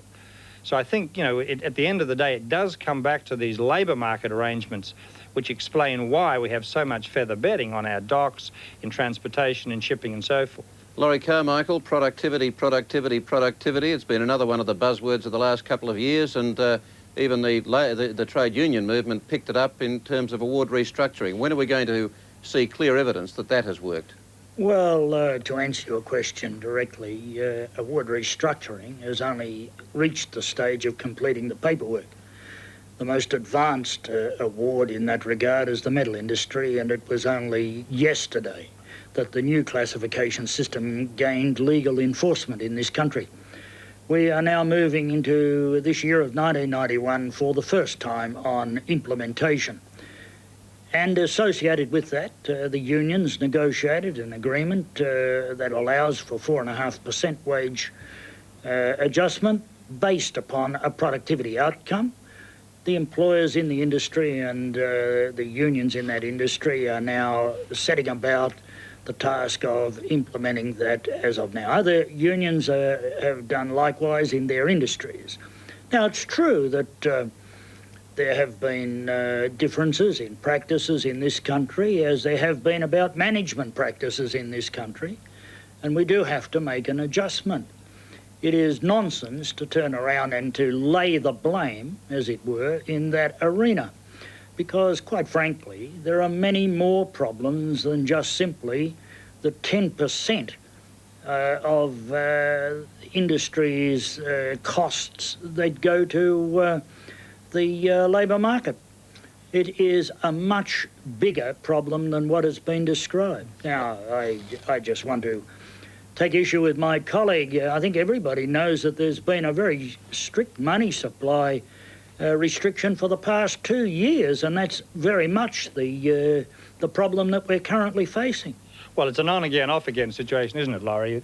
It's true there's been some restriction, but that's because, you know, the inflation rate was allowed to surge. Yes, but now, I think you've got to accept that the way that the banks mishandled the deregulation and went out there and grabbed every likely-looking empire builder that they could get that's walking along the street, dragged them in and shoved fistfuls of money into their hands, whether they were public banks or private banks, to the extent that the damn thing got right out of hand. Yes, I think everybody in the country knows the way that the leveraged buyouts put much of our industry into trouble. Look, the fact I'd like to spend more time on the solutions than the problems, and if we're going to do that, we'll have to move on right now. But I think enough said in one regard that something like $2.1 billion in bad debts this year from 3 major banks. I think that says something, Michael. Yes, it does, Kerry, but I think we have to realise that interest rates haven't been high because of bank permissiveness and poor decision-making. OK. Now, let's move on. And we've got, in search for solutions, as we've seen from the ongoing tussle even within Cabinet, there are no easy options, and here's Mark Bannerman again. These days, despite the public affability, it's not unusual for Industry Minister John Button and Treasurer Paul Keating to disagree on policy matters. 18 months ago, Button went out of his way to admit industry hadn't responded to the challenge of change, accepting some portion of the blame himself. Now, the questions which come to me from people like you and others are simply, how much, what do you have to do to make companies perform better? And I say, well, we give them these incentives. Then you say to me, logically, but they're still not performing as well as the rest of the world. What do you do next? My answer is, I don't know. That admission startled his Cabinet colleagues and began a push by some senior ministers for greater assistance to industry, notably exporters. Keating, though, remained unimpressed, actually praising manufacturing. Well, I don't think a lot of people understand the numbers are as good as they are. Manufactured exports are up about 100% over what they were in 1983-4. And they're rising now quite strongly every year. So, I mean, my experience is whenever I say this to people, they are surprised to know that. It's now generally accepted that next month's industry statement will contain further tariff reductions, also a hit list of further micro-reform and tax reform. But a major question mark hangs over the issue of government assistance to industry. Oh, Peter. If the issue is hotly argued in Canberra, it's also a major issue with economists. Dr. Frank Gelber is chief economist for BIS Shrapnel.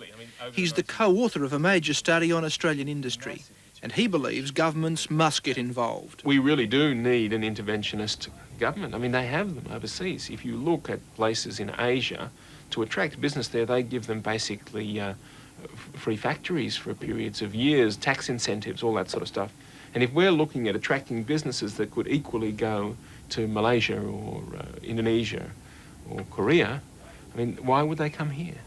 They can get a much better deal over there. A view totally rejected by Alan Wood. If they're talking about positive assistance in the sense of handouts for industry, trying to pick winners, you know, and say, well, this is an industry we should do well in, we'll pour funds into that, or we'll give it some special tariff treatment for a while, that sort of thing, then I would be worried about that, because the whole history of those sorts of programs in Australia, and the spectacular cases, the car industry or the textiles industry, is that we just aren't very good at picking winners. What we usually end up doing is picking losers and penalising the industries that otherwise would be winners if they'd been left alone.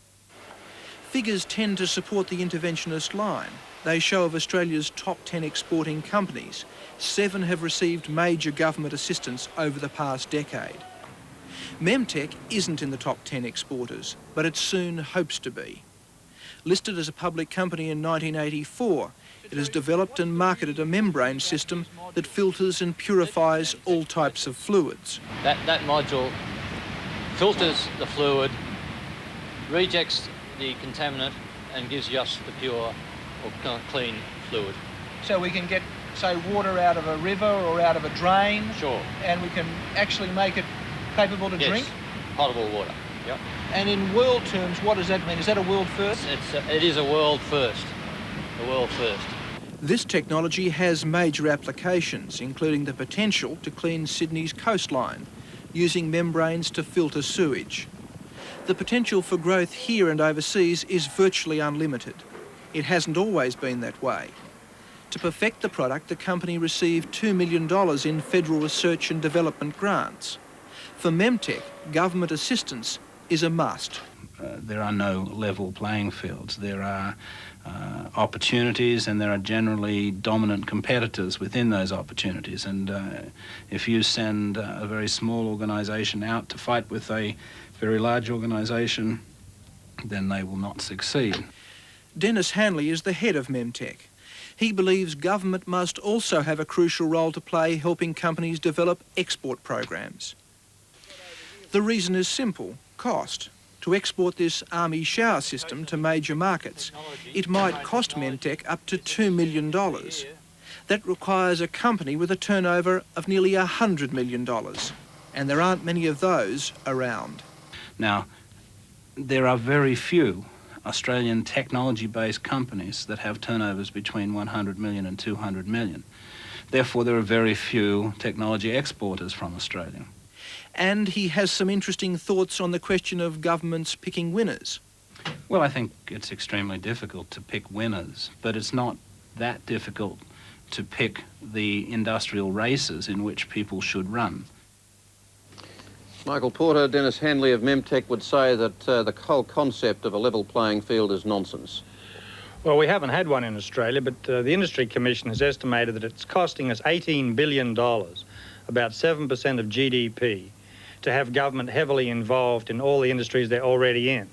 So the implication of that, if we could get private sector efficiency in those areas where government's already active, we could save $18 billion. Yeah, but hang on, look, on the one hand, the government is, it looks quite likely that it's going to cut protection substantially further. Right. But what is wrong at the same time with targeting a company like Memtech that's going to help it over the line with a world-first product that could, in the end, reap us big financial rewards? Well, I think in Japan, for example, the government targeted Honda and told it not to get into cars. It said expand aluminium. I mean, governments can get it right, and they often do. But the real question is that government has been actively intervening all over Australia. And over over this century, as interventions increased, our position in the growth ladder has sort of gone from 1 to about 30. But do you oppose assistance per se at this time, or do you say that there should be selective targeting? Assistance to one firm is taxing somebody else. And I don't believe, I've worked in Canberra, I've sat there watching the advice to cabinets, And the truth is that bureaucrats and ministers, as Senator Button well knows, are pretty good at picking losers. Victoria is a monument to picking losers. The VEDC's picked a lot of them. The State Bank acted under a lot of guidance about getting into entrepreneurial fields, knowledge precincts, and they lost a lot of other people's money. And John Button went in on the steel industry when BHP was threatening to get out of it altogether, and they came up with an assistance scheme of $100 million bounty, which turned around in the end with BHP coming up with $1.3 billion in investment, and we've now got a vibrant steel industry. We would have had a vibrant steel industry if we had work practices in BHP at Port Kembla and Newcastle and Wollongong, which were efficient by world standards a decade ago. We would have had a very large steel industry. We ought to. We've got cheap iron, you know, we've got cheap power, potentially, and so forth. So there's never been a question of Australia having a strong steel and a particularly strong aluminium components industry. We could be manufacturing components for the world's cars. I think Laurie Carmichael is rearing to get going here. Laurie, when you do want to see direct targeted government assistance, what do you mean by that? What are you talking about? Yes, we're not talking necessarily about picking specific winners with companies. What we're talking about is making sure that there is a cost of capital that companies can live with in the Australian circumstances. We're talking about those companies that are making good, getting the opportunity to do it and to not have to get into difficulty with their cost of capital. If they need assistance for development, then they get it. Now, it's absolute nonsense to talk about the VEDC and the Victorian Bank getting it wrong. Most of the money in Victoria went to the empire builders who squandered it and lost it and bid up the gearing ratio on companies and sent them broke. Now, what we need is an industry policy that assists those companies who've picked themselves and to enable them to turn the external current account around. It's nonsense to suggest that the only problem in our industries are work practices. For goodness sake, one would think our managements were world beaters in this country. The simple facts are that we need to provide the environment to turn it all around. Back in the late 60s, our free marketeers said that the answer was in resource development, and they allowed our industries to run down behind a sheltered situation where multinational companies came in, bought up a lot and just simply operated in a sheltered situation. But Laurie, you've been as big a protectionist as anybody over the years. Looking at the situation right now, how do you pick the companies that you are going to target, and how do you avoid something like a VEDC situation? You avoid it by doing the sorts of things that Memtech was talking about. And I have never advocated that the government goes out there and picks those companies that they think are the ones that ought to do it. Well, who does? The companies themselves need to be given sufficient inducement to go and make the choices to get into the world market and to export. And once they do, they need to be able to go through the development stage so that they can be successful. But how? Memtech is a case in point, and we need dozens of Memtechs. And most of Australia's medium-scale companies need to be turned around from operating in a sheltered market, domestic market situation to a world market situation. And they can be. Many of them can be. Michael Porter? I think the crucial thing is to allow management, or to oblige management, to look the workers in the eye and directly say, look, if you can improve your work practices to this extent, we can really increase your wages 20, 50%. We want to give the workers a stake in their enterprises, a real stake. And I think it's true, that, as Laurie says, that management in Australia really has been slack in many regards in orienting towards the enterprise. And I think the arbitration system has basically allowed all employers to ride the same train. What we really want is enterprise by enterprise to have workers and management together being highly competitive.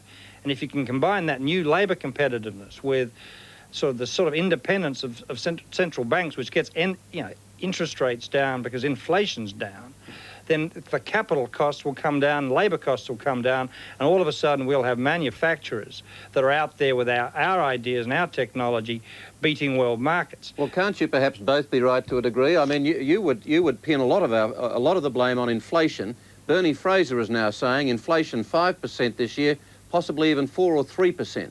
Now, if that target is struck, according to you, does everything just fall into place? Not at all. It's a necessary prerequisite that we get inflation down and interest rates down. Then the question becomes labour costs, innovation.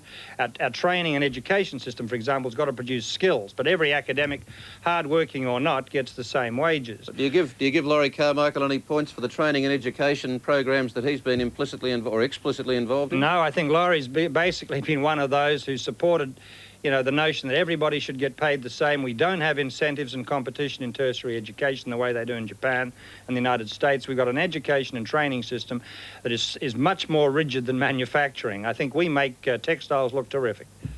Laurie, last comment. Oh, I think the gentleman must get his news from some other world. I don't think he knows what I've been doing. I've been in there, Laurie. I don't think you know what I've been doing by negotiations in the recent period and in education and training in this country at all. Academics are leaving the country in droves, you know, well, they're walking away. I think it'd be a good idea for some to leave, actually. You could mention one or two. Well, a few union leaders too, but I think we must focus on the key issue, which is skills and competition. I agree, focusing on skills and competition and upon productivity, but it's absolute nonsense to turn around and say that it's a one-dimensional thing for the workforce alone. I haven't been saying that, Laurie. I haven't been saying that. It's many dimensions. OK, now we're just about out of time. I want a 20-second response from you, Laurie Carmichael. If Paul Keating has his way and we don't see the kind of direct assistance that you're after, what are you going to do about that? The simple position is, as I understand it, that Paul Keating and John Button have been in intensive discussions helping to put a package together. I would simply put this from the trade union movement. We hope that there is sufficient value in the March 12 statement to enable us to go on and negotiate the next wage round that would buttress by means of wages and inflation with macroeconomic outcomes to assist the program that would flow from the March 12 statement. And if not? I said we would hope that the statement is good enough to enable us to go on and carry out that program subsequently. In other words, if it's not, you won't. There are a number of people in the union movement who've got the ACTU under pressure to say that it all depends upon the nature of the statement on March 12th. Michael Porter, Laurie Carmichael, thanks for joining us tonight. Thank you. Thank you very much. Now let's take a look at what's making headlines in tomorrow's papers. While we all await Iraq's response to the Gorbachev peace initiative, the Australian reports the artillery barrage of Iraqi positions along the border and outlines the likely Allied ground strategy. The Telegraph Mirror says D-Day is near as peace hopes fade. The Financial Review leads with the tabling of the leaked Westpac letters by Democrat Ian Griffin in the South Australian Parliament. And that story shares the front page of the Courier Mail with the anticipated return of Tariq Aziz to Moscow and the latest police raid on marijuana crops near Gympie. And today, controversy was sparked within the government over what is described as resource security for the timber industry, which is another way, I think, of saying making sure there are enough trees for the loggers to cut down. Lenore Taylor is writing the story for The Australian, and she joins us now from the Canberra Gallery. OK, what is resource security? Well, Kerry, your initial description was pretty much right. It's a scheme which was dreamed up by the timber industry, and it means that once the Commonwealth and the state governments had assessed an area of forest and decided that it was suitable for timber production, they would legislate to set it aside for that and to prevent themselves at any future time from making it into a national park or setting it aside for environmental reasons. So how many contentious areas would immediately come into this kind of net?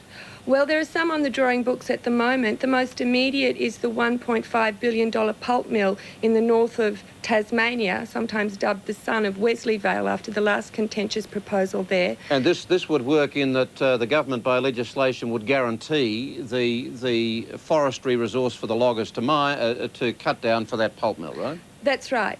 And the Tasmanian Premier, Mr Field, is here talking to Mr Hawke tonight, trying to get resource security for that project so that it can go ahead. And there'd be other projects like South East Forest? That's right. The Minister for Resources, Mr Griffiths, has developed with the industry a whole package for the South East forests in New South Wales and the forests in East Gippsland, a package to beef up the investment in the timber mills there and to get investment in plantations. But the industry is saying that that investment too depends on the Commonwealth Government coming to the party and agreeing to legislate to guarantee them their resource. Now, didn't Bob Hawke about a week ago intimate that this wasn't going to be on? Well, he did do that, and that caused a bit of a panic in the industry.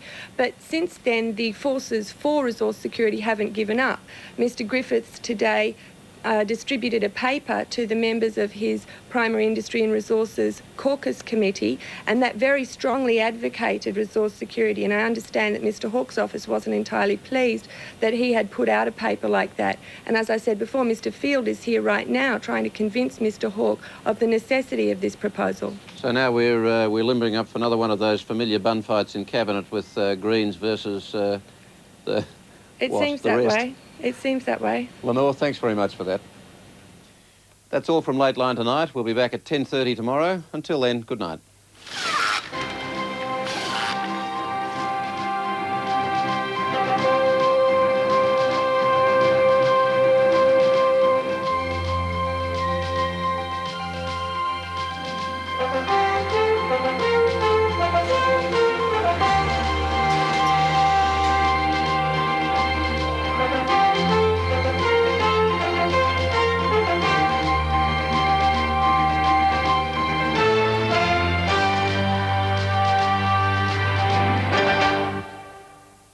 It seems like only yesterday that I was a young girl and you proposed to me. No, it's longer than that. A second honeymoon for the Rumpoles. And on board, a bunch of suspicious-looking characters. Don't you think he dances rather too well for a vicar? Is this a ship of fools? Or is Rumpole getting his sea legs? One doesn't want to make any rash accusations. No, doesn't one. One sounds as if one was positively longing to. It's Rumpole of the Bailey, 7:30 Sunday, ABC.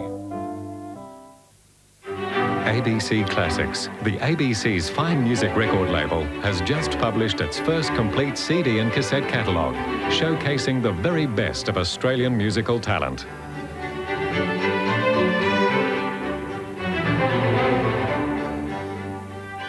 The ABC Classics catalogue. Pick up your free copy from your local ABC shop, ABC Centre and all good record stores. Hurry while stocks last. For information regarding the free CD offer, obtain your 24 Hours magazine, out now at newsagents and ABC shops.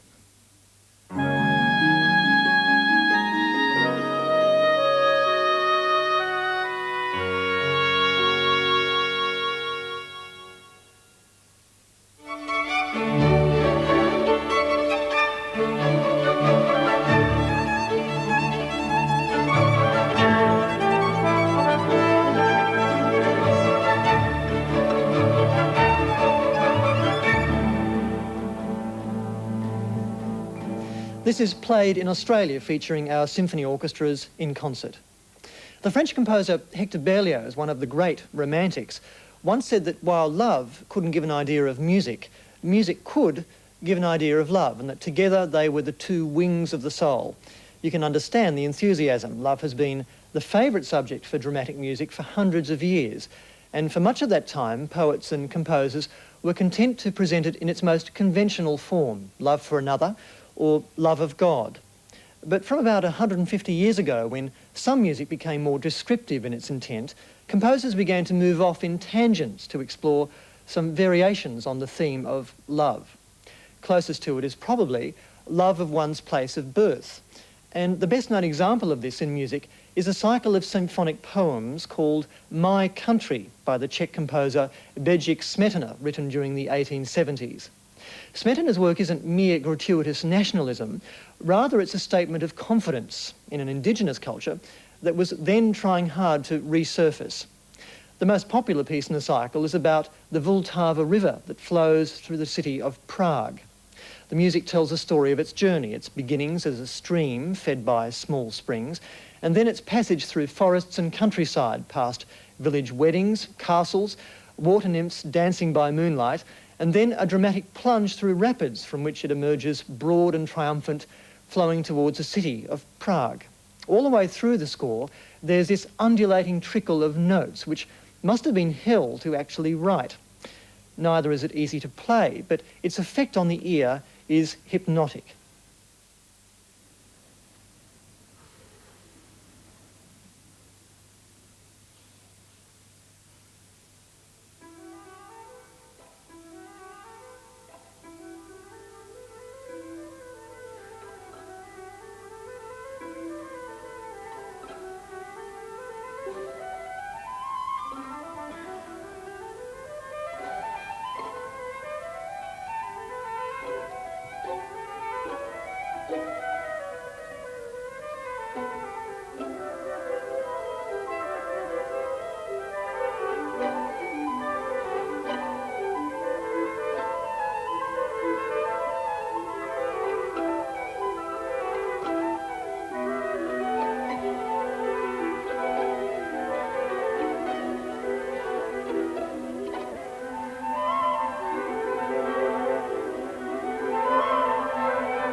The Vultova by Smetana, John Hopkins, conducting the Sydney Symphony Orchestra.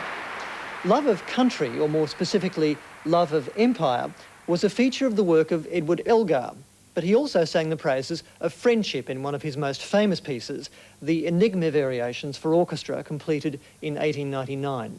The story goes that Elgar was relaxing one day at the piano after a hard day's work, and he made up this tune that's the kernel of the piece. Why he called it an enigma, nobody knows. It's a secret. Elgar then varies the tune into a series of cameos, starting with his wife, running through their immediate circle of friends, and then ending with himself. It's really a huge musical in-joke, with the music gently satirising personalities, mannerisms, and, in one variation, even a speech impediment. Of course, there's substance far beyond the humour, which is why the piece is still listened to long after composer and friends have gone. And one of its sections, the hymn-like Nimrod variation, is one of the great stirring moments in all music. Here's part of Elgar's Enigma Variations.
the Australian Youth Orchestra with conductor David Chalon and some of the Enigma variations by Elgato.